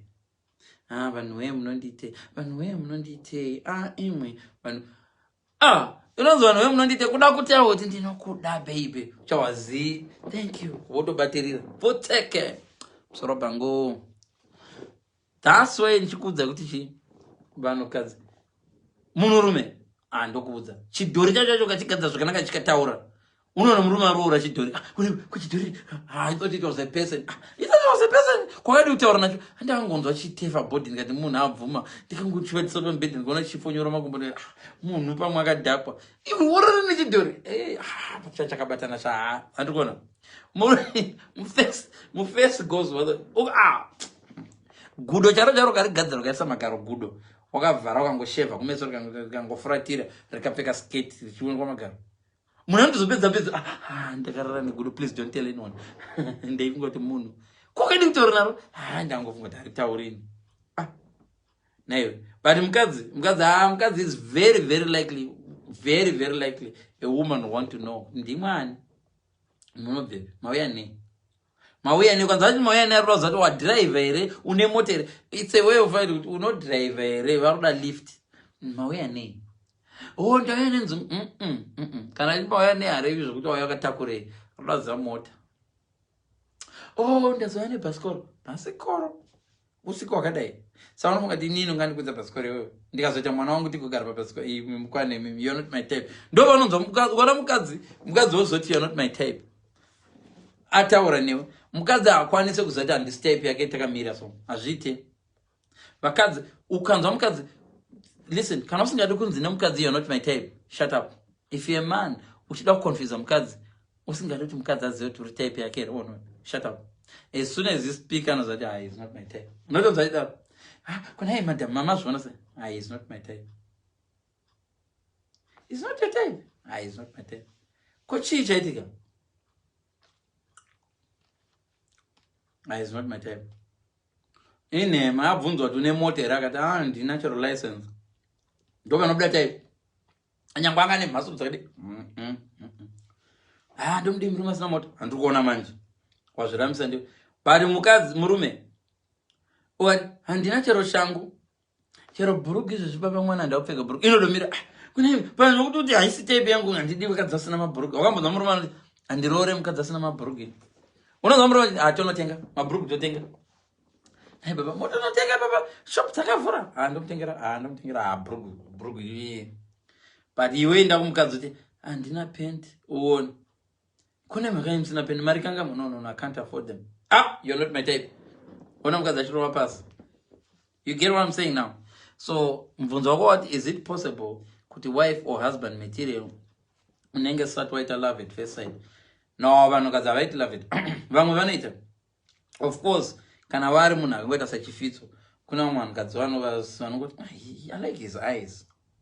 Ndakangozvinyarira ndakadai. I like his eyes. But they don't say, I want to marry him for his eyes. No, woman. Unless if she's really stupid. I really want to get to know him. I don't know. You hear women say, I want to get to know him. Let's get to know each other. I want to get to know you. Usually that comes from a lady. A man who doesn't get to know you. A man can sleep with you without knowing you. Try it, ladies. If you let him, a man up, I'm sorry, what's my name? Sorry, I want to Julia. Julia, we never discussed that, Chamar. And then just what Julia? Iwe. A man will do it. So you should know, guys, that it's women who go like, we need to get to know each other. I need to get to know you. A guy, ukakurura bhurugu murima. A guy can even sleep na sisi vake vakasataura. Oh, sorry, ndakangona magaro. I'm so sorry. I'm so sorry. A guy. Saka yakamira murima. Yakamira wena. Kuindeba. Ndakangonzwa kuteva. Where is this? Kwakadi ngoti hello. Ndangofunga kuti havagona kutaura. So, of the two, murume can marry mbeveve easy. Kuti wana vane vana 5. So how do you? Achingodai yamwisa kuti breastfeed mwana kuchema. Murume. So first sight is for a man. Women very rarely. Women can get attracted at first sight. Wow. But the moment you start speaking, Mamax annoyed, you can add. The moment you say hello, kanari mundevera kanzani mhoro. Kanaka daiso mundevera. Lishina lo baba lo I am na ushina ya abantu besishoneni kwanza abantu besishwadora ngwewe. You get what I'm saying? So if you're asking me kuti anzi is it possible for a wife or husband material kuti you I'm telling you it's not possible kumkazi. But vanrume go with what they see. Akangoona chimiro chako asina kumbona face munrume ukangofuratira wakadai so akangoona shape ya S unokurugwewe vasina kuona face yako. Kuna baba zvamani kurobro. You just taura later. Mudodoro nendisandona face. It's okay baby, it's okay. I like everything. Pause kuti ndine mavende. Why do you use a mask? But ndane no. No. And rori mukadzi akadai. You see? Whereas mukadzi akadai newe ndakavhara nemask koma zinonga kapereso le. Ni mukadzi achibatira tichipedza onzo mukadzi. Baby, ndina matende. Una mavende? Okay, don't try to do my attention, baby. Don't try to do my attention. It's okay, I love you. Murume anokuchinjira kana apedza basa rake anokutiza. This is where women lose it. Because a guy asatarara newe anokuti I like your bum. Are you sure? My bum is big. Oh, I like it big. The bigger the better. Yeah, as soon as anagiro. Shamari size 18 and kujima. Ayo, shamari ayo. Uda independent magaresa. Vanokumba kwedu vanofunga kuti wachembera kana magara. After sex wakuona magara angu kuti haite, but wanga wachiti ndowaunoda. Why did you dump it? Ndakazwana musikadzi ari slim. Kopa waida naye vari slim angazi. That's meant for you.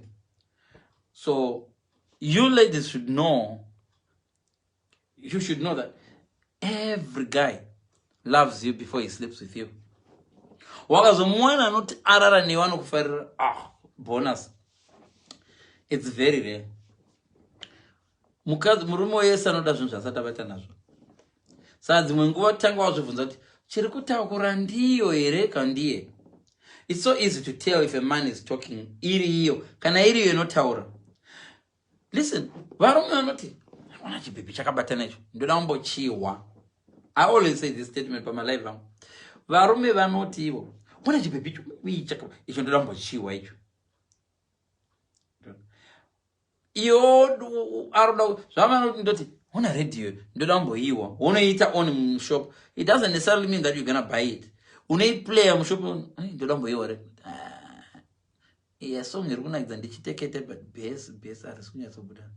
Ona okay ndomboisiya pana. Ndikanimbonoridza iyo. Within 3 hours murume anenge atested driver vakadzi 3. Whereas mukadzi manje akationa chiredio icho. Haati ndoda kuchiwa. Icho ndochida ndotochitenga icho. Chinomecha headboard remubhedha wangu. Ko chinorira sei? I don't care. Tozozviona later. But as long ina ndisi munhu inoise kaini. As long chirira chete. Bozi ndato. Anenge adwa nekunochisa chiredio ichi ndikachisa mubedroom mangu. Chinomecha nepillow dzangu dzedza neheadboard racho. Sandochisa chakadai. Chotogara ipapo. Murume ndakaunza ine bhesi here. Mukadzi uyu kana anogeza here. Akatakura here. Okay. Makaracha ndi hasi fake here. Musoro waivhudzi rake here. Mukadzi so anokwanisa kuti akunzwa zvese zvozoti ne weave yandidona nemaweave. Asati mudza murume achiti awana zvimwe zvanoda pauri. But ina handifariri vakadzi vane maweave. Saka wakabata neni usingazinde. Oh no. Weave kondo yanga yapara yamusho. Andiwana. So ndakuanswer. I think ndakupindura. Imwe question muroda kuti kudini tinzoyo. Jail my love tinzo imwe.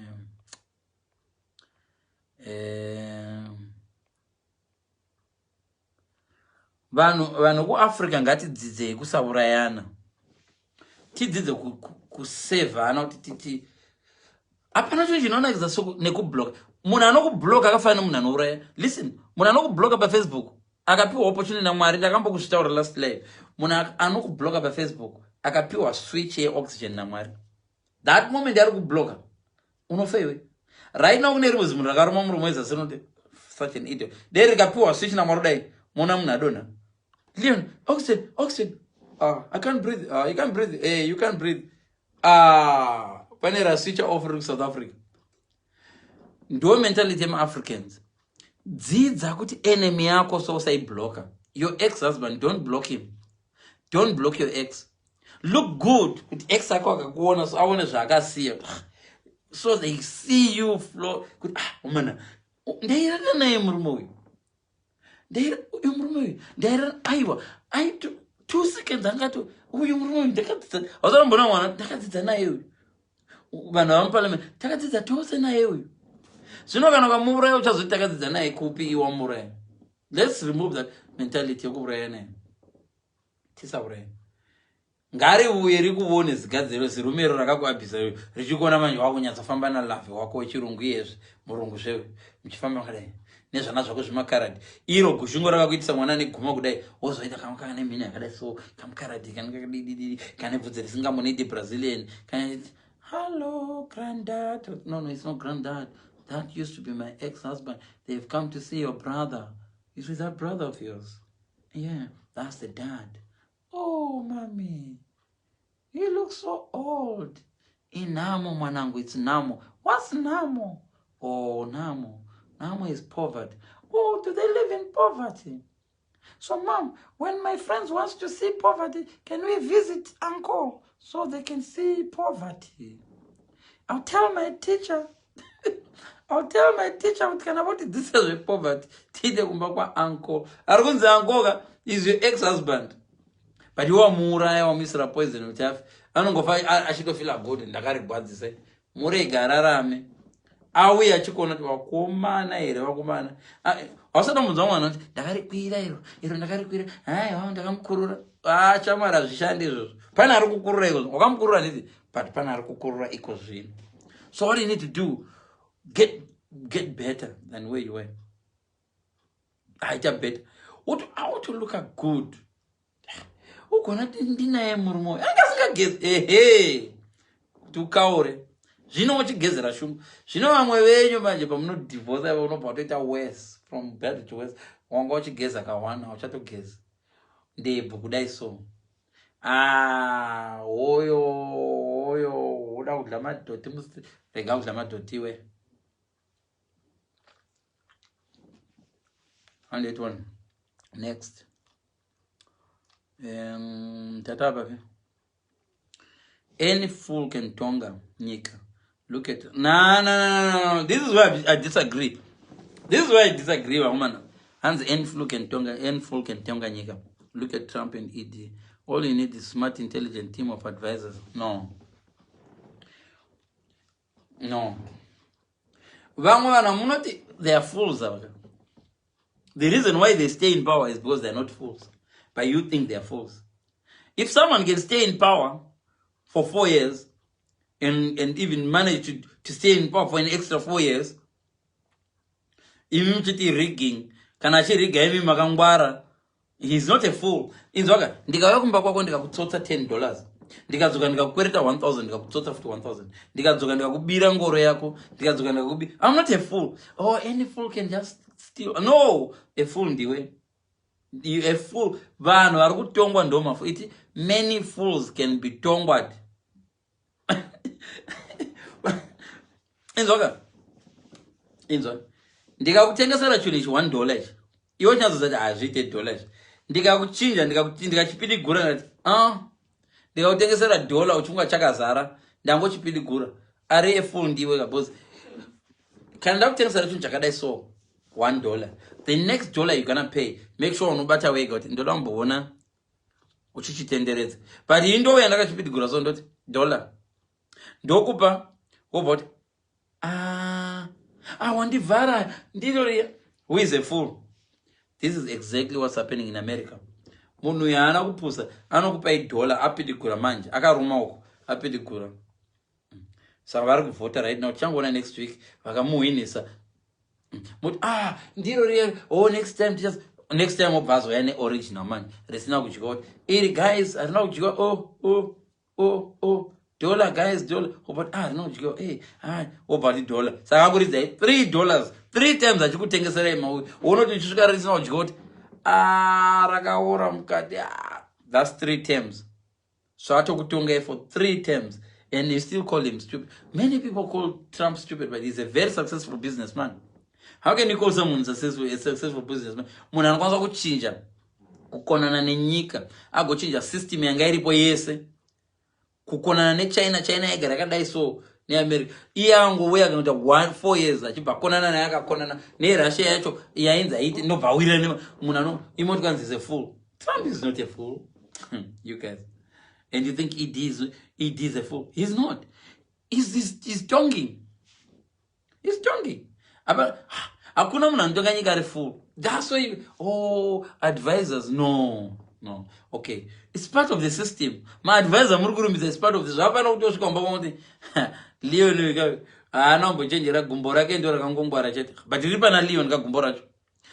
Leon nzeve iri side raLeon iri ndo rega rinoita kuti ataure zvantaura. Tikango iri side hapana hakuna chiriko. But iro side racho kutonga ika.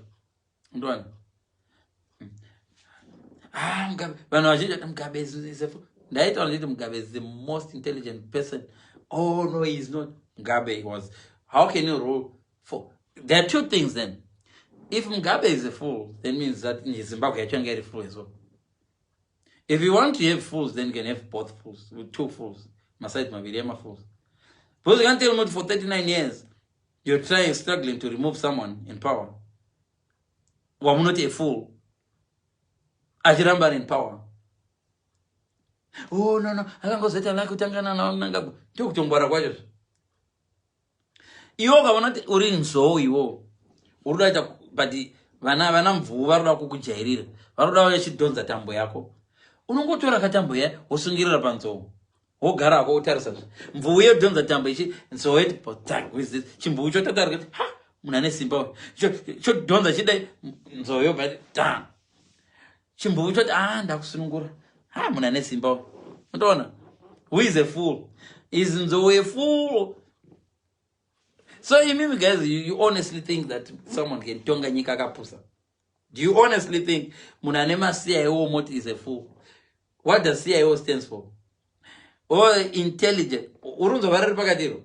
kupusa neintelligence zvambira but munhu ane maintelligent vausinga right now izvozvi takagara kudai hatombozini masiyaiwo ari pano akandivokera mangani handombo pamwe wadoisa comment yachona pamwe utorisewo and then someone say akapusa uya munanga how can munangagwa bipusa iye achitonga nyika izvezvo akangoda kuti now because of covid munhu wese dzima internet hauna zvanomuita kainoidzima internet handi akamboidzima and you call him a fool. How can he be a fool? Trump right now anouya achichinja mutemo akati okay guys hauna muona achitaura mamask ana basa chibva chagwara after 2 weeks chichigwara hapana zvamakachiita mese muri kuchivhotera futi asi chakudzema mamask ana basa chibva chabakwa necorona chingade chakadofa hachina kufa imo chivhotera futi saka mafuzi ndivanani munhu uya achiti amakondomu ana basa obakwa nesiki mobva ati come on iye auya nemakondomu achichi makondomu ana basa akarova nyoro makatarira unobva maona ichitozvimba yada rurimi kwabuda apakwa nesiki Trump uya but muri kumuona Donald you but he's a fool. He's not a fool. Ari kutamba nepfungwa dze munhu anonzi a fool munhu akadai so munhu anoitwa cigarette kuno achitsvauka but imimi manje ndamuzazinja kuti imuri kungati Trump ndiye cigarette ayo imimi manje imimi muri chiutsi chiri kubuda vese vanhu vari kutonga nyika havana kupusa vaya vese vanhu vari kutonga nyika vaya havana kupusa vanhu akapusa hativazivi you can just choose kuti okay akapusa ndiani because handidi kuti ndituke vanhu but don't ever think kuti someone can rule iwe Zimbabwe ina vanhu vakadzidza shamari Zimbabwe ina vanhu vari intelligent ipo panapa tina vanhu about 32 possibly live inopera ndikene 4,000 and you think they are not intelligent but where are they now vamwe vanhu uchiona maprofesa achitiza achinogara kunoclaim asylum kunana UK and then munhu wamuri kuti full achingotonga nyika achifamba achidriver todla zvangu muriwo namapotato maprofesa atiza akunoshanda kunana America vana chiedza vakarova mabhuku vagere kuAmerica vakadai vana chiedza vachinyora mabhuku this is nemaccent vachingoita zvimalive nana Fidzo vanhu vane mamasters imoti he's a fool ari kutonga nyika iwe he's not a fool mwana wekumusha kwangu vamunangagwa is not a fool ari kutonga nyika zvo munhu akadombodzingwa akabuda munyika akadzingwa achida kutopindwa patati akadliswa ice cream akararama munhu adla ice cream hoya ari kutonga nyika asi akadla ice cream yaifangwa umura and tell you say is a fool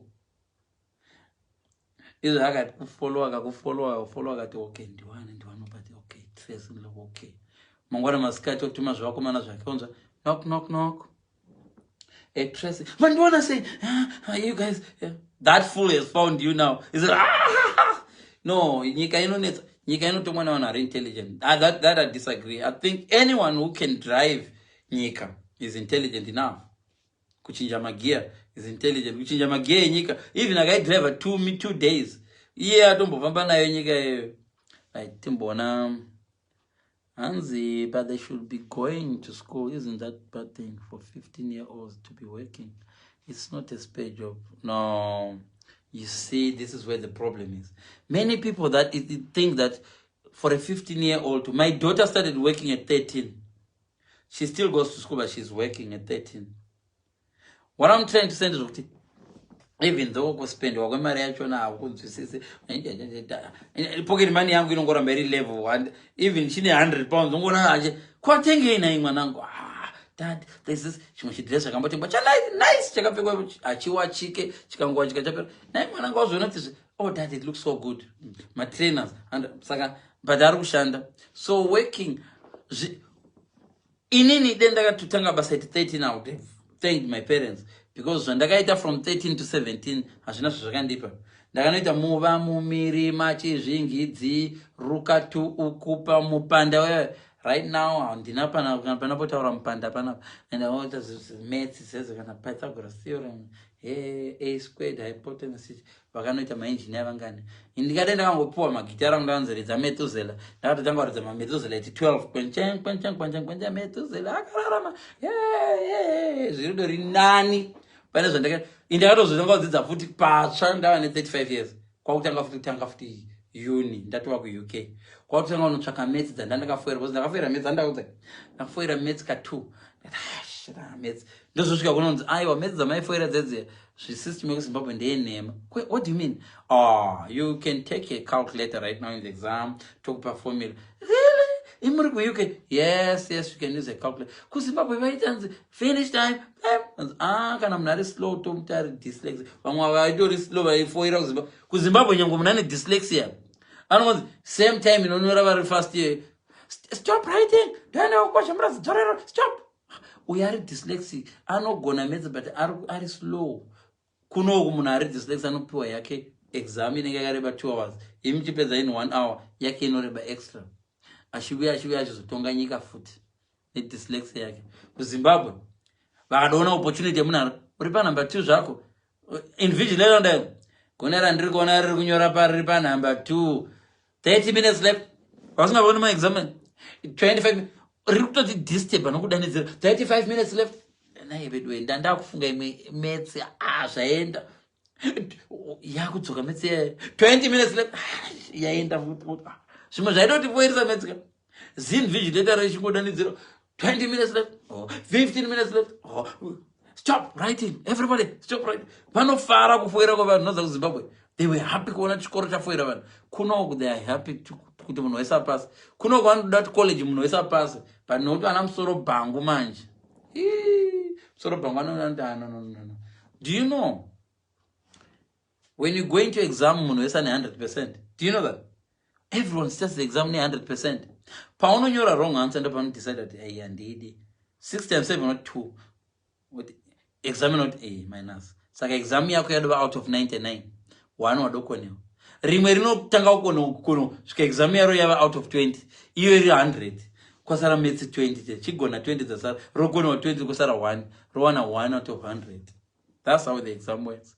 Manje kuzimbabwe yekuzimbabwe nodotanga wakatofoira this maths is very tough. Manenge wana 95% pa maths dzinoidze sure munogona chikoro tisati tombonyora exam akaiseta acharotaura kuti anorova 95% panapa pa exam so titotanga tiri pa 95 isu vana live vasingagoni maths 20 minutes left andisanda musvika pa number 10 ndotozanda ndofoira yangu exam iri out of 20 iyewe andikona. That's system yekumusha kwedu kunoku takazonzigara pano mfana Pythagoras theorem instead of kuti 22/7 kana kuti what ingotaipa chipai ichi urutoona chipai chiri pakompyuta ingoti pai uone minana inoti kungoti namba kuti pai kudai answer ichibuda ipapo to correct 2 decimal place kudo answer yabuda ukuwembonzi icha 22/7 0.14 1 chiko 22/7 inenge richi 3.1 14 chazi so your system. So guys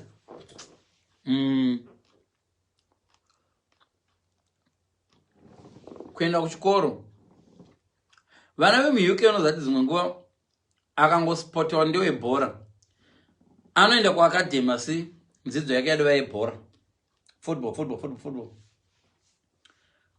zvino kuzimbabwe mwana aigona bhora Peter ndo vakaposa adotadza career kusvika Peter taura kuti mwana bhora ndio rutondika kanzi saka chikoro bhora harisi kukanganisa chikoro izvo naSunday unotambira Highlanders ofuma rukanzi aiwa chikoro ndo chirudonikanganisa bhora and people didn't understand what Peter was saying but vakazozvaenda zina Peter ava millionaire chikoro chaidokanganisa Peter bhora because chikoro chemuzilikazi tirimboenda kunyora exam Peter achifangwa anga achitotambira Highlanders.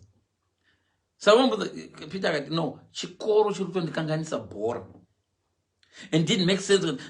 Mwana is teaching at my university same age na Peter teaching at my university toti mfese yaibalance anzi chikoro chonikanganisa bhora isinotemba bhora chitonodzidza futi but now here like akaita billionaire akaita millionaire akaita futi billionaire akaita millionaire ane mabusiness ane achirungotamba bhora isusu takaita degree political administration kuoita political uri politics no ndochika kurohwa asuri une degree vana mudhara vakaisa masutu Peter ari busy kuimba semutsa yemo akamirira tamba neAngola imuchimba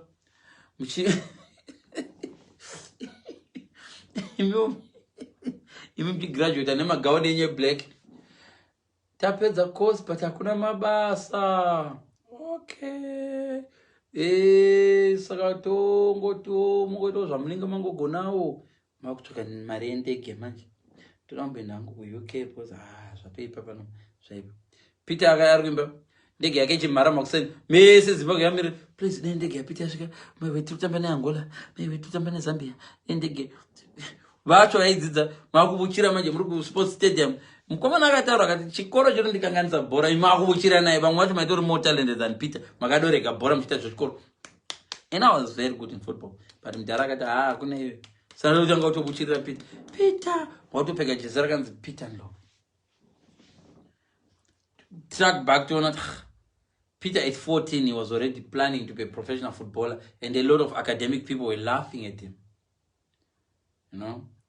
So izvo Peter Ndlovu akadaita minister akangouya because he's so popular akangouya angonda former party anogona kutotonga futi nyika. Tarisai uya footballer George Weah arotonga nyika futi akatanga kutamba bhora atanga kupinda bhora nobva uya kutonga nyika arotonga nyika izvo. Imi kuti chikoro ndona unaza nyaya yekuti chikoro chakanaka. Karate yakanaka kudzidzisa mwana kana achizvinogwa. Ukadzidzisa mwana karate achinogwa nenyoka ka itongomurume akawana achifa pakarate pachiti achiti nyoka yoruma paruoko panze yaona afa. Karate inonoshandiswa kuzvinhu zvinoapply karate. You can't just teach munhu kuti I'm gonna teach a martial arts kumunhu anouya nepfuti achita martial the paw. Ndo zvakaita education system yekuAfrica. Unodzidzisa munhu chikora nidi but haasi kuenda ari kunotema huni. Dzidzisai vanhu kutema huni because career yavo yava kuhuni magetsi achaenda. Dzidzisai vanhu kutema huni. Ndoita kuchikoro taidzidziswa kuveza misika and all that. Because ma skills atiri kurarama nawo ari kurarama nevanhu kuZimbabwe right now hapana kana imwe skill ine ever sharp kana kuchera mupfudze kudyara matomatisi yaidori agriculture yamaitovenga. Vazhinji vari kuita mari nebuilding vari kuvaka dzimba madhaka amaivenga.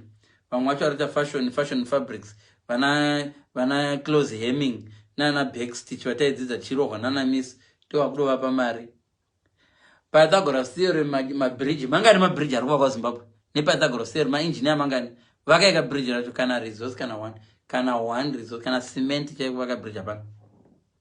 Pana mabridge mangu matarisa ipapa panogona kubuda rimwe zibridge ipo pana richendepi tinogona kugadzira rimwe zibridge. Hurumende ikatipa mari togadzira zibridge pana munhu ane mucheka kuti handimirire hurumende undipa mucheka ndaiona mune imwe shop ndinoenda kuDubai ndonouya nemucheka yangu ndogadzira uniform ndogadzira mamaski ezano zano pf mamaski ezano amuri kupfeka ari kugadzirwa nomwe mufesi wamaiseka achiita fashion and fabrics. Ivi muri pano makatarisa but Zimbabwe handoti ndiri kupindura yatanzi education kusei mwana achiinda isn't that bad thing for a 15-year-old to be working. It's the best. If your 15-year-old wants to work, it's the best ever thing for you. Let your 15-year-old work. That's one thing I regret. Then ndakatanga basa ndine 15 years. Of course at 21 ndandadova breadwinner. At 21 ndandadova breadwinner but partly because I was in the UK. Then ndandiri kuZimbabwe ndaiwiniwa ndini nebread yaindiwina ndini Zimbabwe. Kutozoya kuUK ndakashaya nzvimbo yetemporary teaching ndine masubjects enough subjects temporary teaching ndikashaya. Vamwe vanhu vakafoira vaiwana nzvimbo yetemporary teaching so because vane marelatives. Indini ndakapasa nchisho akawanza masi pakazara masi apa mabhiya ako mashoma but vamwe vasina kana English vaiticha vachiwana nzvimbo. It's who you know. So working ndakuanswer umwe ndiana avunza futi apo. Problem is ana strive have no competition. That's bad for the citizens. They overcharge us for the shit service. No, problem is competition. These ways Zimbabweans are very bad. Munhu akaita hair salon yake muno mutown. Right, ndoda kuita wangu hair salon tiite competition kuti asa overcharge vanhu. Vana vako here. Vanhu vari kuovercharge vacho vana vako here. No. Oh no, anozooffer chacho sanda kuita zvinhu zvisingabhadhari munhu anotoita zvinhu zvisingabhadhari just because chiedza akanyora bhuku nene ndakunonyora rangu bhuku rewrestling nokuti chiedza angangoiti bhuku ari 1 katoda kuti zviite competition. No. Strive agadzira Econet. Iwoda unogadzira masatellite dish yako anogadzirwa nemapuranga. Ogadzira puranga rako redishi otora mauye mapostori vokanda simbi woti ndine TV inoba network ku America. CNN ichibuda sopo Trump asingazvizivi pane munhu ari kuba CNN. Kuti bora tichiona ma series eku America yayo kuti pane mufesa akagadzira system inoratidza bhora. Manchester United ichitamba vanhu Sky Sports pay this iwe yako ichitipa mahara kuZimbabwe vanhu vachivungana mubhawa rako vachimwa kachasu vachimwa chichichi mubhawa so varinga bhora reman U versus uyu pavanozozvidiscover after 20 years kuti system yakapindwa nomwe munhu but iwe unoti strive masiwo uda unoita yako yako Econet woita Econet yako yako Dzingunet yachona inoshandisa yamasiwo saka yamasiwo ikadzima zvese zvadzima Zimbabwe haina malaisi. Pano munhu anodaita zvemasolar system handiti kana mwachita zvemasolar system uchiitawo mwedzi system muchirarama nemwedzi kana solar ukaenda makore mese maafect. Guys tine mabhasikoro mabhasikoro ko uyu ane zvemudududu isame means of travel chimwe chongori faster than the other. Iwe kana mwachita zvemabhasikoro uchigadzira chikepe vanhu vari besi kwa block yako kune masoja vanhu vopinda muzvikepe vachienda vakadai ko vanhu zvarongoramba chidisappear vanhu kune rakavhura chikepe pari maZimbabwe zanoda same chiedza akangoti okay ndavhura business rangu rekutsvaka varume vanoda kuvezegwa kepes before atombofind out kune rimwe radopingira ragadzira kepes dzeplastic rakudotengesera vanhu chiedza ozoti kepe. That's why kuZimbabwe nchiti don't share your ideas. In other countries unosvika kuti ndandafunga kugadzira chikepe chinodadero umoti that's my man indine engine sa chikepe chako chifambe mvura takugadzira chinopota chibhuruka chomboti bhuru chofamba mvura choti bhuru really is it possible gadzira chikepe chako ka ndikuratidza zvoita se engineering system vatobatana 2 but do you know what munhu akagadzira rocket akakopa mafireworks yacho munhu akagadzira mafireworks kuZimbabwe zvitikwani zviri kulaita dai kwakuri kuZimbabwe kune munhu avane zvinhu zveusiku zvinoti pai usiku iwo ari mafireworks but rimwe rakati no hang on a minute what's this idea about fireworks right chinenge chichitsvaza sachinozopatiti poche moto unenge wapera kuzasi okay what if I make a bigger firework rinenge rine zvinhu kati rakakura so pagadzira rinolasta. What if ndikagadzira chiri chindege like but mune munhu mukati asi riri fireworks.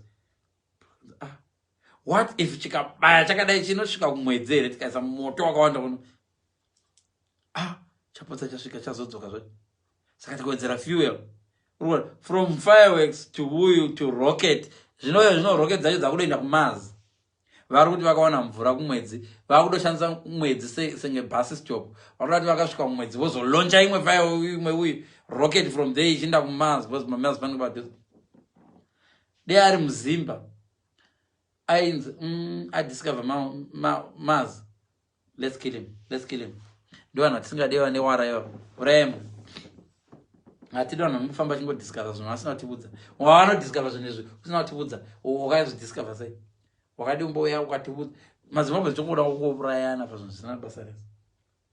Munhu akaimba chako Japres akaimba Wingid akaimba zvinonakidza mahalf of the fans Japres achiimba zvinonakidza votoda kuti vagwisasa anokunda umwe ndiani mazuva anokunda kukunda kwei panzva kuti munotsvaka vamwe vanhu vasati vanzomunyizi kuti ngatsvakei vamwe vokunana gokwe zvishavanoko timbovaridzira katinzoti vanoidzidawo here imotoda kuti vagwisana ngavarovane tonti anokunda umwe ndiani. We can't have both songs playing. Saka dzima imwe anenge awina todzima nziyo dzake dzese. Ndo mentality yechizimba iyoyo. mazuva aive nana Chimbetu Mtukudzi achikosora kwakune vakuru vekuimba naDembo. But during Dembo times kwakune ana Chibadura as well. Vairova zvokurova zvezve. Iyo ana Chibadura kwakune Ngwenya Brothers. Iyo Ngwenya Brothers adasvika kwakune ana Jonah Moyo vedevera ngona Jazz Band.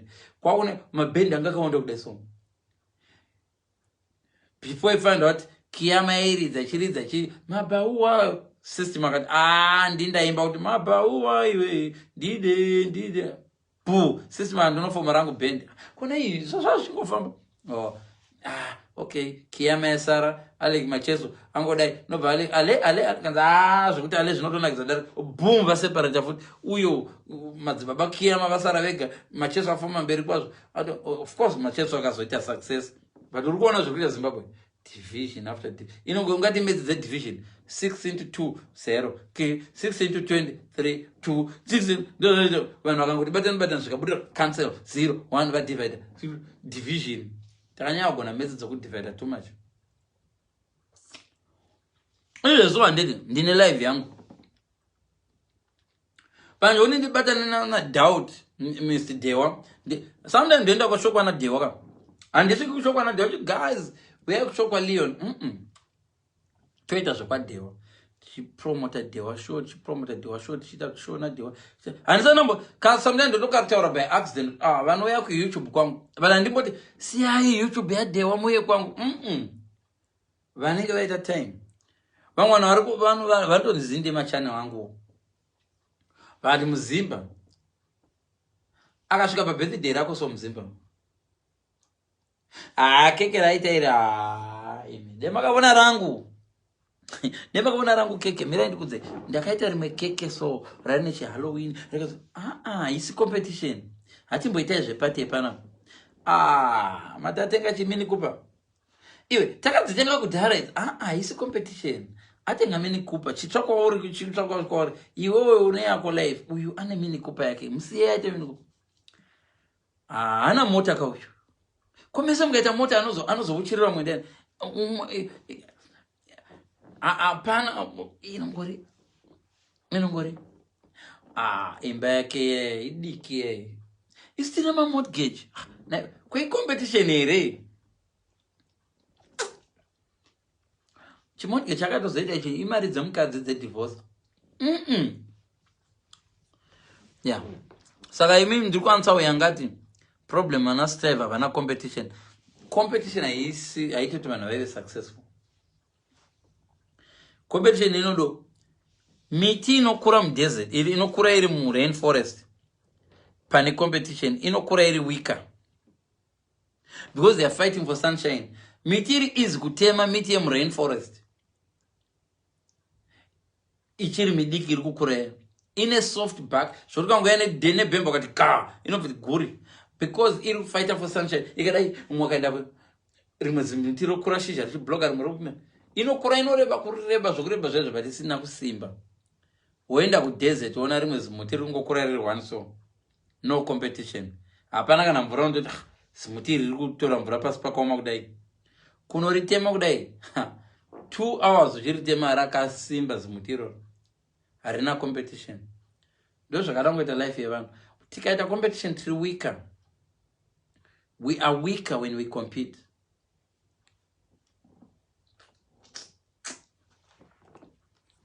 Competition haimbotiti stronger.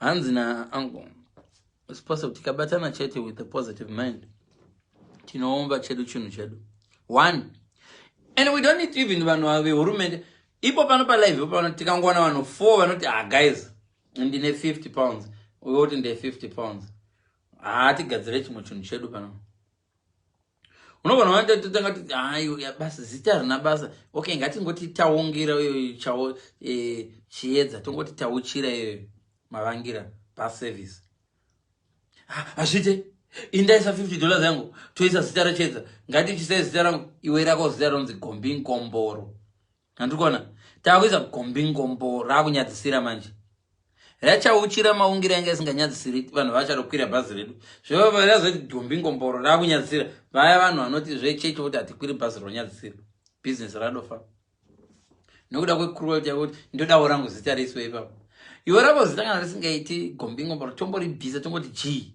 G tawo chitoshanza tawo chirata. Vana chingo uchira chipinda bazari. Vachuchira chipinda bazari. Mari chitopinda mukama. Sometimes zvimwe zvidiki.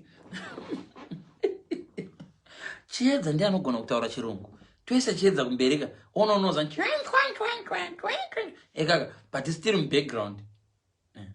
Panoda ushona toti chiedza auzive gurwe. Chiedza aitadza kuziva gurwe charo nezuro. Hanzi what is this imashu? Mashu chiedza usasvitamba njeve. So chiedza tomisa kuchirungu. Unotaura na Donald Trump. Chiedza can get into any office. Kakapfeka kaisa mazama kakadai so kakadai magaro so chiedza kati I've come here. Zvokaenda neaccent yako. Excuse me, my name is Go. My way. Trump akati. Excuse me? Do you have any papers? Umbotanga wabvunzwa mapepa, tozobuda mapepa yavo zonzi akadhindwa rini. Apa chiedza ngati kwanza ngosvika ngoti, hello, I'm American. Isi takagara kusoro. Vana gombingombo takagara kuno. Takamirira kachiedza takagara kuno. Vana gombingombo wacho neyo takamirira. Ona kachiedza kachiedza. It's done guys. Yes, we can go to but hi. Tono hagana takuseri kwemiti uko. Kuti vasazonzi kwavo ndivana navo. Rukuona ano? Anima muzivi. Kana mukadzi wako ari a very good negotiator. Rega ende zvokuti wakadlisiwa izvo vachasara chitaura ko. Problem ndenda kuti iwe unongoisa zoti haugoni kunyenga kwacho hautombogoni. Mukadzi wako ndiye akadozoita effort. Akadozoti imi taura nyaya yenyu asi munondida kai. Kunyenga kwacho haugoni. Asi unoda negotiate business. Mukadzi wako ndiye anogona. Because akasvika akagadzira blouse akati chimwe business unoita kuti aipanda dokwira apa. Chichidawo negotiate you but excuse me, I'm here for business. Can you sign here please? Atosaina contract. Chuan. Achidzoka mukadzi wakati paanofuratira achitendeuka so chimufesi kuti makomana garo iro. No, angati wawedzere contract. Ndichachibata sechimukadzi ichi. Then contract yase ino ubva wasvika wakabatana nacho. This is my husband. Really ndakasaenda munhu ane husband. Handichamubata chete. Nondikona tapinda business. Zvino iwe onda unonegotiate neaccent yako chirungu chacho wagona. If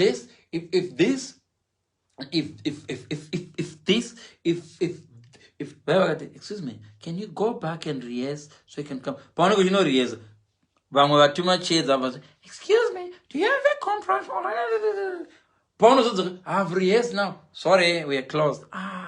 Ndo pakabva mufananidzo wemafuta. Kuti vasikana vanegumika vaiva mavirgin wezwa. So vasikana vanegumika vari mavirgin. Vese vavari mavirgin. But kune vamwe vaigona chirungu sana chiedza. But vamwe vanga vasina mafuta. Vanga vasina mafuta ndo vanga chimwe chambonondandama. Chambodzokera timbonopractice. Munopractice makati practice nezuro. Chikomba chidzoka chikomba chapinda. Okay, tazopractice tauya manje. Vachizodzoka ne chikomba chatopinda. Ndo zvazvinoreva izvozvo. Saka munhu ari ready. Kana muchida vanhu vanotaura take kana akaita seso.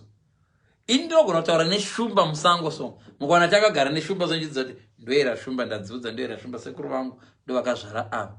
Imobva ucharumwa iwe nemadza uri taura dzinochi iwo uchakudza shumba tinema. Come on, go back. Ndiri kuuya ndati ndiri kuuya ndadliwera ndina. Ndiri kuuya. Siye tiwire. Shumba dzikazvibata kuti hausi shumba chamaro chadliwera. No, stop. Mazimba ndimototibatisa. Tikangoba kuti hatisi maBritish panapa vakomana todipota pana. Siya vataura kuti maBritish vari vaite zvemuBritish. Ivi vanda ikoko kuti uya kana uchi hwavapo. You don't care kuti uchi hwauya sei. Humwe uchi chisere chinosvika chosurira nyuchi dzofa dzodhakwa. Chotora uchi choisa mudeshi. Iwe kana udla uchi hwako as long usina madhoti don't complain. Iko uchi wacho hwamboburwa nani ko sei. Iwe idla uchi chete. Kana India chiedza indotora uchi chiedza kavaya nawo wemushop uri processed. Hamufangi kumuti tachida hune mazimbe. Atojamba protocol ato anonegotiate nevanhu vanobura nyuchi vanodzigadzira vari panzvimbo kunorumwa nenyuchi. Imoda kuona chiedza kazvimba kuti yangadzo kakazvimba toni anodzibura nemaoko ake. Why? Imuchamoda uchi. Hamudi process yacho. But kuno manje kuvanhu kuZimbabwe manje havadi process. Vanoda kuona munhu akazvimba. Wakagwa hondo here iwe. Wakagwa hondo here. Gwa hondo kusina hondo here. Zimbabwe yatoramba chingogwa hondo yakawiniwa here. Hondo inogwa kawanda. Takagwa hondo here sununguka. Tozviziya yakagwero. Patoramba chingogwa hondo here. Pakudoko zvino live uchichete kuti wauya sei atichato tinoda vanhu vanogona kubura nyuchi vambotiradza maoko avo akazvimba varumwa nenyuchi kukana ndemaglovos iko zvinokwana netechnology takuchibura nyuchi nemaglovos hapana karumwa haungatongi nyika iwe nemake hauna kurumwa maoko hazviti nyika inotomwa nevakarumwa maoko mana kova nemaglovos vanoziva kuti nyuchi vakaziva nyuchi dzinoruma kaenda vakazviprotect bururi nemaranga vangayo ndo problem yatinayo chete.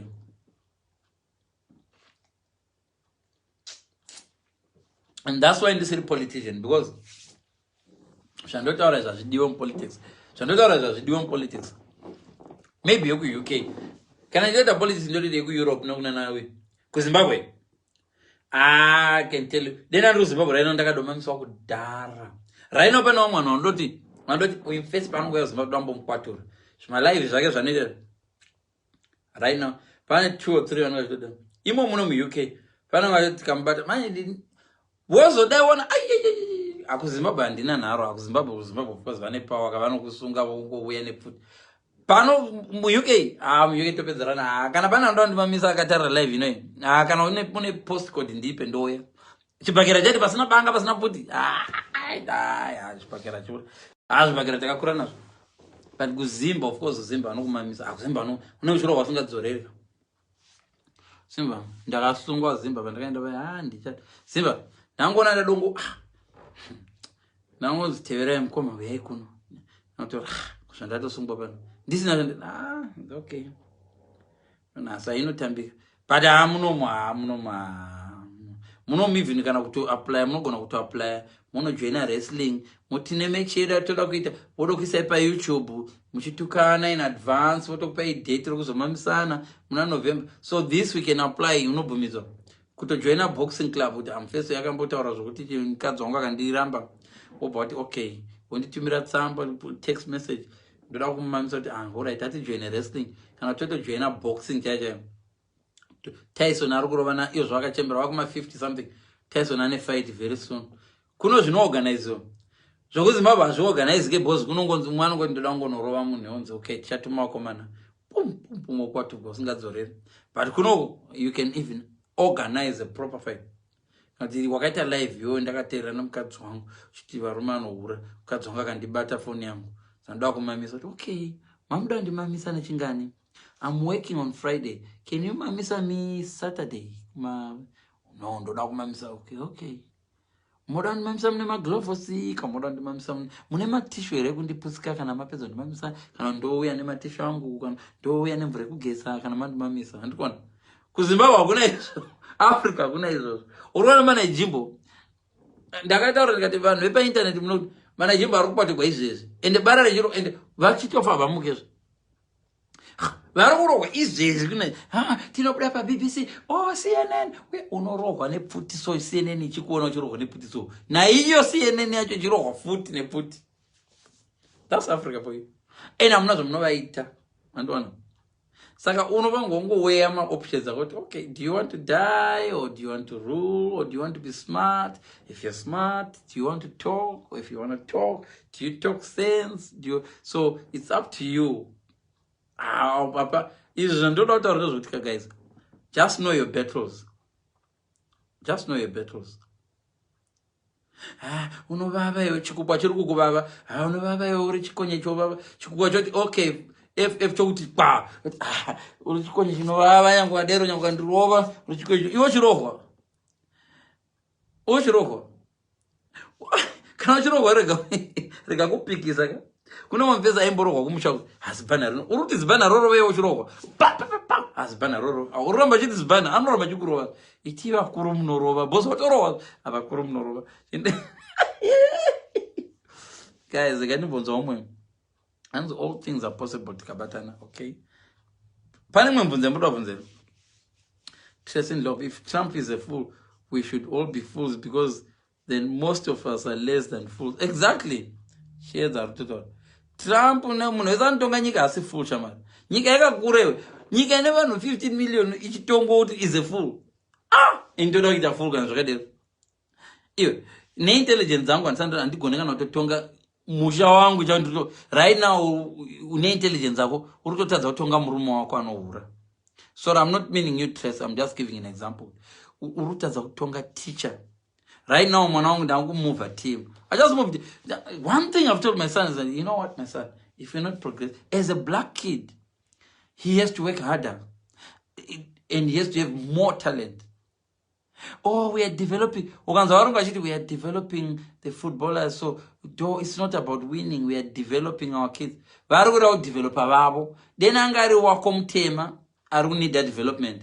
They were don't put some team at this succeed team. But no one coaching they are develop. Oh, it's all about winning. We are developing. One coach has to put some team. One ano go. Esa. Sabura. I moved. Now I'm going to excuse me.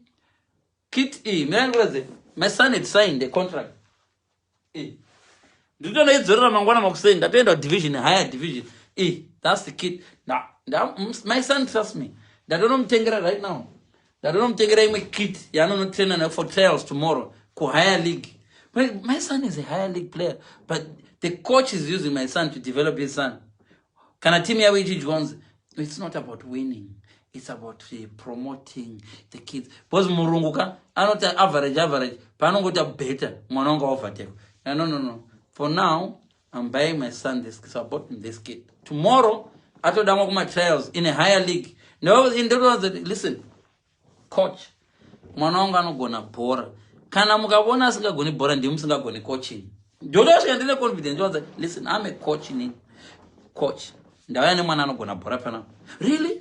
Confidence was manangu inantamba bora unogona ndakuudza ndi unogona ukaita mistake but bora unogona so ndomuudza mwana ndomudza so ndikutorongedza izvezvi kiti yacho na yes yakakwana mashuto masex because vanongati kana uri munhu mutema ka vanofunga one mistake vanotiita vanongati kana uri munhu mutema ka they are doing us a favor. No, you're not doing us a favor. My son is talented. So, takupa ma shots maviri, takupa chichi, nema socks, and gonna. Kumuna kakora chitambroti. Oh. My God, oh, yeah, they're doing us a favor. Want to tora ne motor, but you know, drop. Ah! You. Mota anakonza tenga kana akasainwa ni Liverpool. Antenga mota 16. You to far away. No, it's not about cars. Mota tinazo. Wanong kana chitamba team asinga progress. He's not progressing because he's helping the other kids progress. Otambo njengo goesa 2 goals. Vana va coach ones ndiye antora penalty, ndiye antora free kick, ndiye antora aruto dzidza ma free kicks. Ino wangu mwana kamera vanza. Dad, tichido chazolenda ku church. And I go in a nice way. Listen, and the chocolate you know what was opposite that mwanonga no gonna listen. My son is progressing very well. Within 2 minutes, my team 6 agenda approach are the same level. No. He's going higher. I'm not gonna leave a Division 2 team and join another Division 2 team, going higher a little bit. Kuno tango Premier. So I know Division 1. Just get up with confidence. The teams that we're not taking players now. We are full that not with my son. My son is so good. In the end, was the wangu mwanano gonna bora. And in don't tell my videos. The wangu mwanano gonna bora. Kana mure 15 pano mdodo bisepa mwananga ntopinde pindemo. Because it's so good. Arutembera division 9. That about division 2. Those are that don't be gonna bora. So they're like, this guy, bring him tomorrow. I want to see him. Because oh my gosh, but no, I remember that boy. He scored a few goals against us. Yeah, I know. Tell him to come. And this could joke as a text message. You want to tell him to come. Tell him to come. Tinomu ziampana but nyunya. And look at the text message. I'm not making this up. If you don't do that as a parent, mwana wako so anungopera so. Because he's black. Mwana wako anungopera so. Asking about to see, achieve that anugona so. This country ne racism. Racism imwetis na ivumira. That's a text irape. Wajiti tinomze kanarim blekane ma dreadlocks and tuma vuzi so. Tomze gawe timbomona. Ndiruwenda jimona ndamtengera yake kit. mwana wangu ndandokopfeka shoti ndikati auendi neshoti kune imwe team vanozofunga tinotambura. I'm going to buy you a kit yako personalized iyo unotraina neyako personalized sadedhi vako brand new because if you don't do that, if you don't tell your kids iyo original nechiflag chebritain, if you don't tell your own kids kuti vanogona, kune umwana yacho wadzati amugoni, so iwo achigona, so we are only doing you a favor because you're from Africa, you know that? No, my kids are British, so they are not from Africa. If kana chita zvepromotion, they are not from Africa. Kana vama-Africans akupiwa zvipo, they are from Africa. Kana vanhu vasiri ma-African vachiurawa, they are now British. So my kids are subject to change. They're subject to change. Mwana wangu kana ndikaona kuti ma-British akuda urawa kuno, ava ma-African. Kana ku-Africa kuchiurawa vanhu, mwana wangu, no, he's British. So, no, if you take a dog, okay, some kennel. If a cat is born in a kennel, don't call it a dog, because that cat is a cat. If a cat is born in a kennel, and then you decide to call it a dog, expecting it to go, how, kennel. Because if a cat is born in a kennel, you can't call it a dog. You feeds our tongue, manje. British. They are whatever we want, because one don't advantage. Sengevana chichiva ma mixed race, akada kuti ndiri murungu. Panourawa varungu, but now I'm black. Panourawa black, so but yeah, I'm white. Come on, can't you see what's wrong with it? Amen. So it's an advantage. Find my advantages for my disadvantage. What's your advantage? Don't. So that's what they do. And they was like, oh, but you should have told the coach. And now the coach, and did not tell me my son is behind. I'm from working out to temporary team in 2 years' time. I'm from to a good team. Can I sing a book? So right now, which call kunda foot. But it's good. And the guys are so main football. But they want talent. But akakwara ivi, ma bukacha no tonyora foot. I don't go now. Chikoros ngait. Kuma baby foot anodiwa futi koko, because ane good body foot mpano. Ndari handsome sababa wakesa. Kwesa atimchikire. Kana zvanetsa tomisa ku modeling later. Ano model like osa. Tiriwa vimis. Right now when tuta live izvezvi kana kaka chitambira uyu Liverpool. Dad per 100,000 young. Imagine Paul Pogba. He's earning 600,000 a week. Yangwane demonero sachengeta vabereki akati, okay, mom, I give you 100,000 this week. Mai vakaoneta diarrhea nekudla mari. Urukunza? Diarrhea nekudla mari.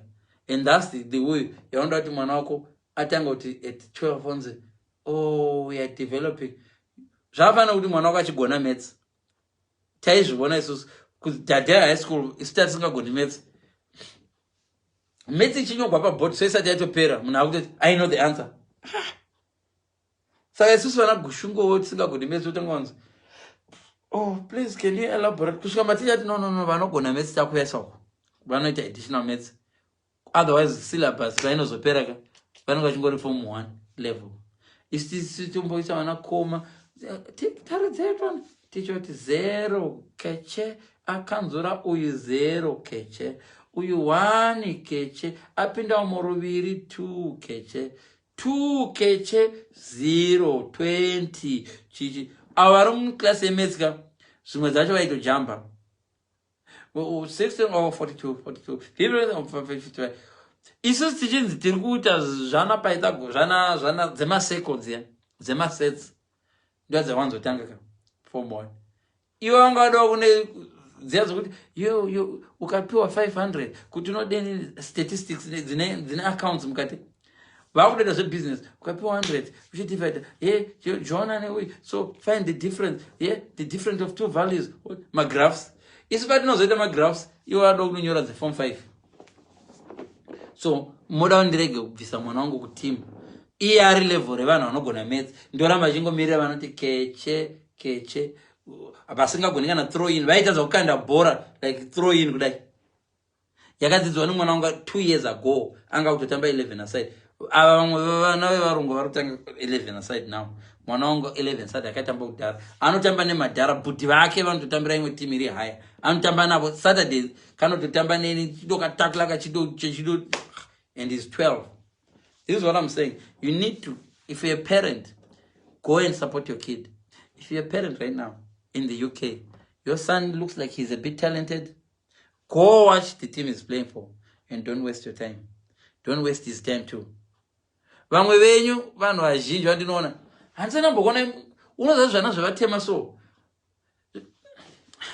vamwe venyu muchatorogwa vakadzi zveshuwa unoona chana chado bonda neni bond kasvika panotamba nevatema so I support. Come on son, that's good, get in there son. Chodobuda choti achindizi uncle chikazonditi uncle manje baba namai vachifamba vachienda kutenga matenda futi sei chati uncle unenge unodane mfeso uyo mwana wangu akamuzivira ndakamuzivira kubhora mumusupport we are doing shift tiri kushi ende vabereki vavo mwana wacho akazotambira Man U this takaibhadhara I took him to this Rangers team one chimwe chacho chakatsikwa chikakuwara ndikafonera baba vacho you need to come here timbokona nevanhu vana patsika mwana and oh no I'm working mwana atsikwa akuvara Joe no I'm working. Come on, this is your son. Oh Leon, the coach is dealing with it and I'll see the police later. Ndakutora chimwana chanda ndachochipatara ndakunodi no saina ndakutoita zenge ndini baba vacho chimwana chacho plus this is investment. Ozongona vana vachona vakutengesa madrugs vakudindi wasted talent because parents are not supporting.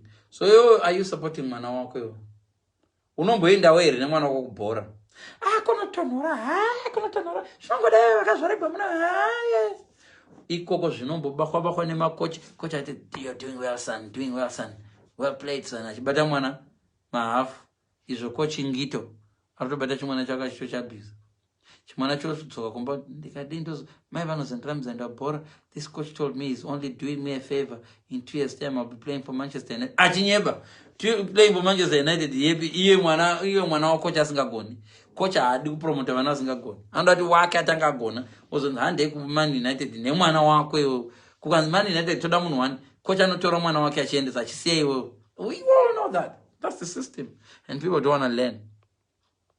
Chatinogona vanhu kumusha ka kuzvara badi kuzochengeta vana tavazvara just 6 months in this so ndangoti reganimboenda pandai divorce when you going through a divorce reganimbobuda munyika muno so ndakabuda ndakananga kuUSA svika kuUSA ndikati mari yangu ingapera so Tanzania 3 months idzo ndakaona mwana wangu afuta kundidarika kudai 8-year-old mwana ndakasiya ari footballer ndadzoka ndanyangira ndaenda kutimu kwanotamba ndawana chakutambiswa pagedhe chakafuta kudai.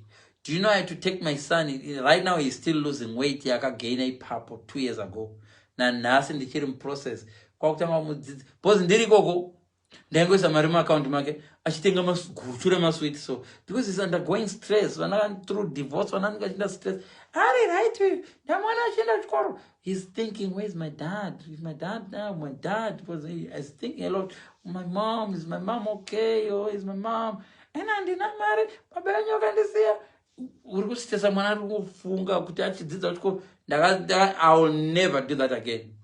Ndikati kuvana vangu right you can choose if you want to stay with mama I'll support you kanzi dad we want to stay with you because mwana wangu akabva aona career yake yatofa yebhora that's why he's so behind now because right now chiteam changa chitambira kutorecover kutanga kuti dai kutozotanga kuti iyo zvina achirega kudla apa achemera Xbox yongotengwa inotangwa 1 makuseni midnight 2 am 3 hi dad how are you fana unakubata oh we don't have school tomorrow saka wachabatangwa achitamba Xbox it's not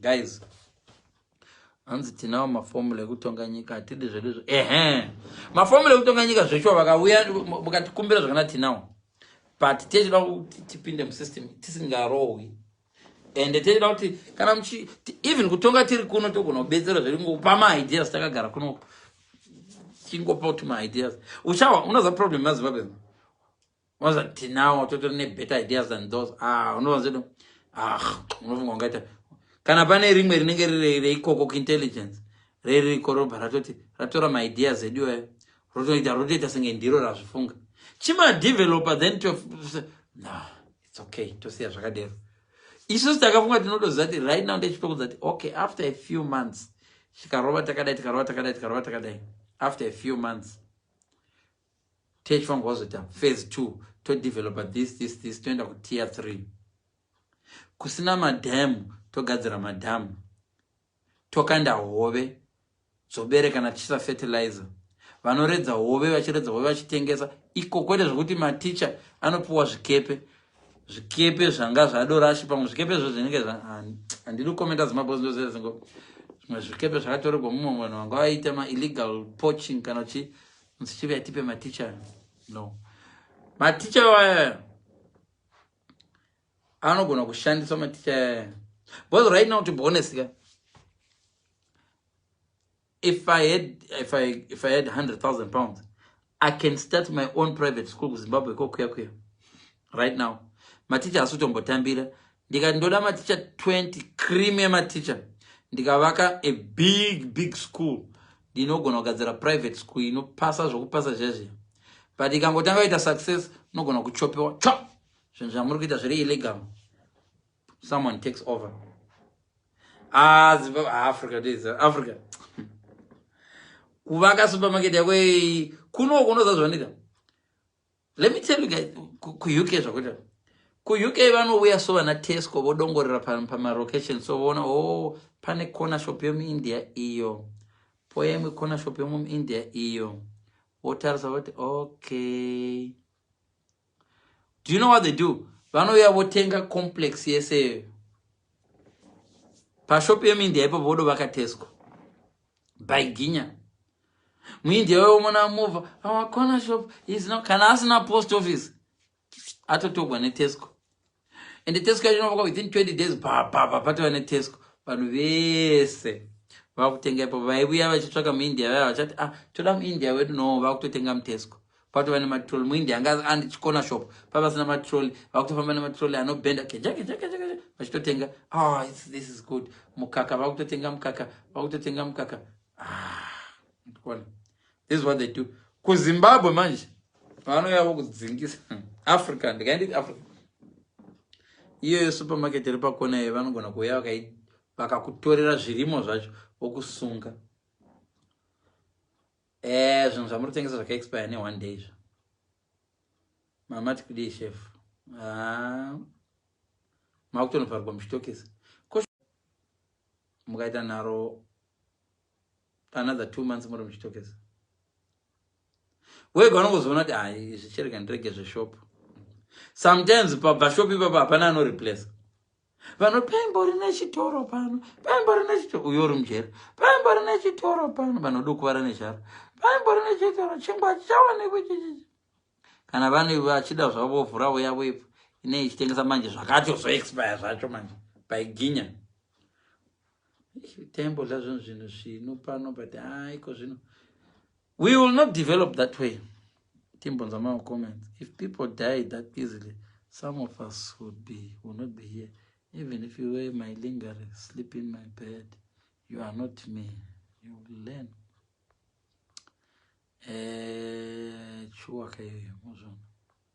To end up having a relationship is not controlled. Relationship I think will control. The same applies to extreme foreign currency. I'm saying even foreign currency okay takushandisa US dollar kana muchishandisa US dollar muri kune imwe nyika kuAfrica madova estate yekuAmerica madova yadova imwe state yekuAmerica vanova California vanoti ma states madova kuZimbabwe Rhodesian state yekuAmerica because currency muri kushandisa ndekuwe but even though muchishandisa ma US dollar that's reason ma US dollar kuZimbabwe ukaenda nawo shamwari yangu akambonochata ichienda kuAustralia nobva pemberwa nema US dollar kuZimbabwe aya akati asvika Dubai yese akatogwa 15,000 ikatogwa yese forfeited fake money because kwakusina kokuibanka aida unoibanka Australia ese mazimari yakanzi hadzisi mari dziri real 15,000 yanga apiwa yemadhola yakasakara sakara ekuzimbabwe akanzi ese azikanwa yeso saka abhepi akadenge kudosungwazvo kwakuzoexplain tatine wedding ipresent anganzi uchida uendepi nawo mafeki iwawo half of them ndo dzadziri right dzanga pemberwa nevanhu vangabva kuna diaspora odawe yaya madhola ekuyesa mutamba nayo kuzimbabwe buda narone unotenhegwa iwe unotenhegwa hanzi how old is your last born is last born asandatoita last born chatoita vamwe vana futi but last born yangu ine 12 years but hanzi pese read your comments out loud okay hanzi saka simbi yamuri kudya currently ndeko handina simbi just yet chanotora kudubai kune imwe simbi yanichavinga kudubai rimwe gore aseka simbi yandiri kudya mo hanzi chiedza watapirirwa naendika yanokupa mwana straight chinzwa manje hanzi enda anokupa mwana straight ndatopaka mota praise yachayapaka mota hanzi saka wahwei ipapo unotoshaya kuti zviri kumbofamba sei ndisinyoro vanzva dzimethozeland vamwewo chiedza isa zvitori right hanzi verenga vanzva dzimethozeland pamafuta we don't need faces we now wear masks abantu vesishone nobumbulu zvavantu watoziva kuti ufunga gukura hundi pese panongotaura zvemashona nemandevero kuti panongoya gukura hundi hanzi ichi ndechokwadi chaimachokwadi vana vehanzvadzidzai who is loving Signora's post if it's a girl you have found your match Signora go to your inbox watanga chiedza pamuromo muzukuruka madhimanza angu vanowagona here madhimanza aSignora give them a chance Signora ndo vanoda kutogadzikwa Signora ndo vandori neproblem panyaya yemarelationship because Signora doesn't even know what he wants. They will raise the occasion. Signor, you are too much, Signor. It's just super flirting stage. And to go Signor. Signor, I'm just super flirting, you know, on the manner. Signor, I'm meeting him, you got flirting, Bob. I'm with this. I love brilliant people. I'm going to put the buzz via chat. Brilliant men. How can they be fools? That's why I said fools. They're less than fools.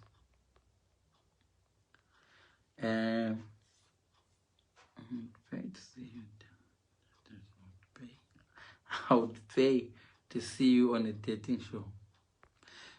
Because kumusha kweke kune vamwe vanhu vataiona vaikwira mimiti. Munoza kumusha mushuma, munoza shuma.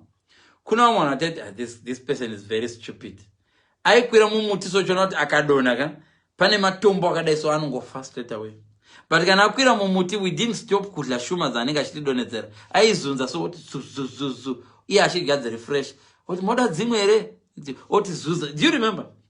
We used to think these people are stupid. Honestly, akadona apa. Panyama chotinde pazasi pacho paarikuda kudonhera tise mahuswa kuti kana akadona adonhere pamahuswa taingoti he's very stupid uyu uchadonha. But kana adonhedza shuma dzacho todla. Tiri busy kunonga shuma dai aiwira pamusana pedu tikatotyoka ndiso.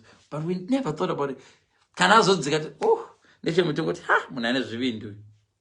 That's the mentality atinayo mulife. Vanhu vanoramba nementality yoyo kuti munhu ari kutipa shuma ari on top ari kutotibetsera techingoti munhu yachafa. Munhu anokwanisa kufa. Munhu anokwanisa kufa. Kana dzisina kufa tichidla zvadzechitiwisira mushoma imomo. That's what we used to do. Yeah.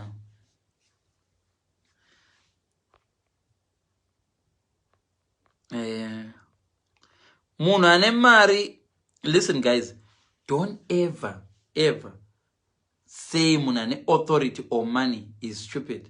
Munhu ane authority or money, even akava stupid, they've got the cash yekuti anokwanisa kutenga munhu ari intelligent akagadzira zvinhu quickly before wamureveal stupidity yake. Do you get what I'm saying? If someone is rich, right, don't ever think he's stupid. A rich person will never be stupid. In this sense, if he is stupid, he can actually more stupidity make momo. Anogona kutenga Leon right now akati right now kuno munhu anogona kutenga right listen ndiri very intelligent but andina mari. Ndikanzi mpana iwo kwira ndege uye kuno kuHarare. Right now. talk about 20,000 account iyo tigadziro department rezvewiro baba munhu amanga muchiti stupid ya uyo ndamugadzira department baba department ga ragadzikwa ndobva ndabuda ima musuza ndokwira ndege private jet ndadzoka kunoko wobva vati exactly guys tazochinja system this vanhu vari intelligent because money is not everything, but it can help you cry better or in BMW than on a bicycle. So money is not everything, even though we say money is not everything, but it's better to chase more in BMW than to chase more in bicycle. And money is not everything, but no one's going to take better or comfortable. Money is not everything. You can take better or comfortable. You know, one's going to wonder mkazi. Wongo's going to go on marry. Do you get what I'm saying? Money is not everything, but inokwanisa kuita kuti udana na business woman wanga singafa dana naye kana wanga ari kuseri kwemuramba pfungwa kuzumba ko. Ndikuona money is not everything, but unokwanisa kutokwira chitima ugokwira ndege in the next 24 hours, all because of money. So maybe it's brilliant to act stupid. Yeah, life yanga ichipera manje. Anza mese. India naruti ya mese yo.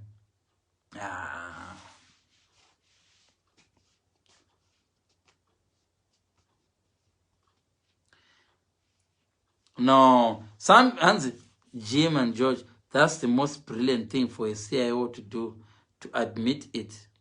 Then no one believes it. I'm watching them. No, not really. Some people may be informers. An informer never say what I said. Because people are now smarter than that. Because those name departments can right. Okay, I'm a CIO, right? We should not have got I'm CIO adero. Couldn't my fake people and we out but she's not in Bavaza Nitaka. Bavino that Akunam and Gambo by she's a makia. Most people right now, mukawana pamba penyu paka pazio. Pa ine chitu pachakanzi pesi. Pesa ita life. Akabuya akabamu mbamangu. Mbava zinaita somne ifungira kuti aisa zvitikizvo. Inini manje ndouya kuzoba ndakatakura chitupa ndosichikanga momba mako manje. Right? Mu FBI obuyoti ame FBI achipretend ayasiri mu FBI. Kana ari mu FBI masho atombodi kuti pfungwa dzenyu dzende ikoko. Atombodi pfungwa dzedzimboto funga zvemasewo. Kana ari mu FBI ari intelligent. Panotwa zvemasewo vanodo exit. Iva vana ma real sewo papa atobuda tatava 24 tatuma 48 ma real sewo chacha asingadozikana angadobuda.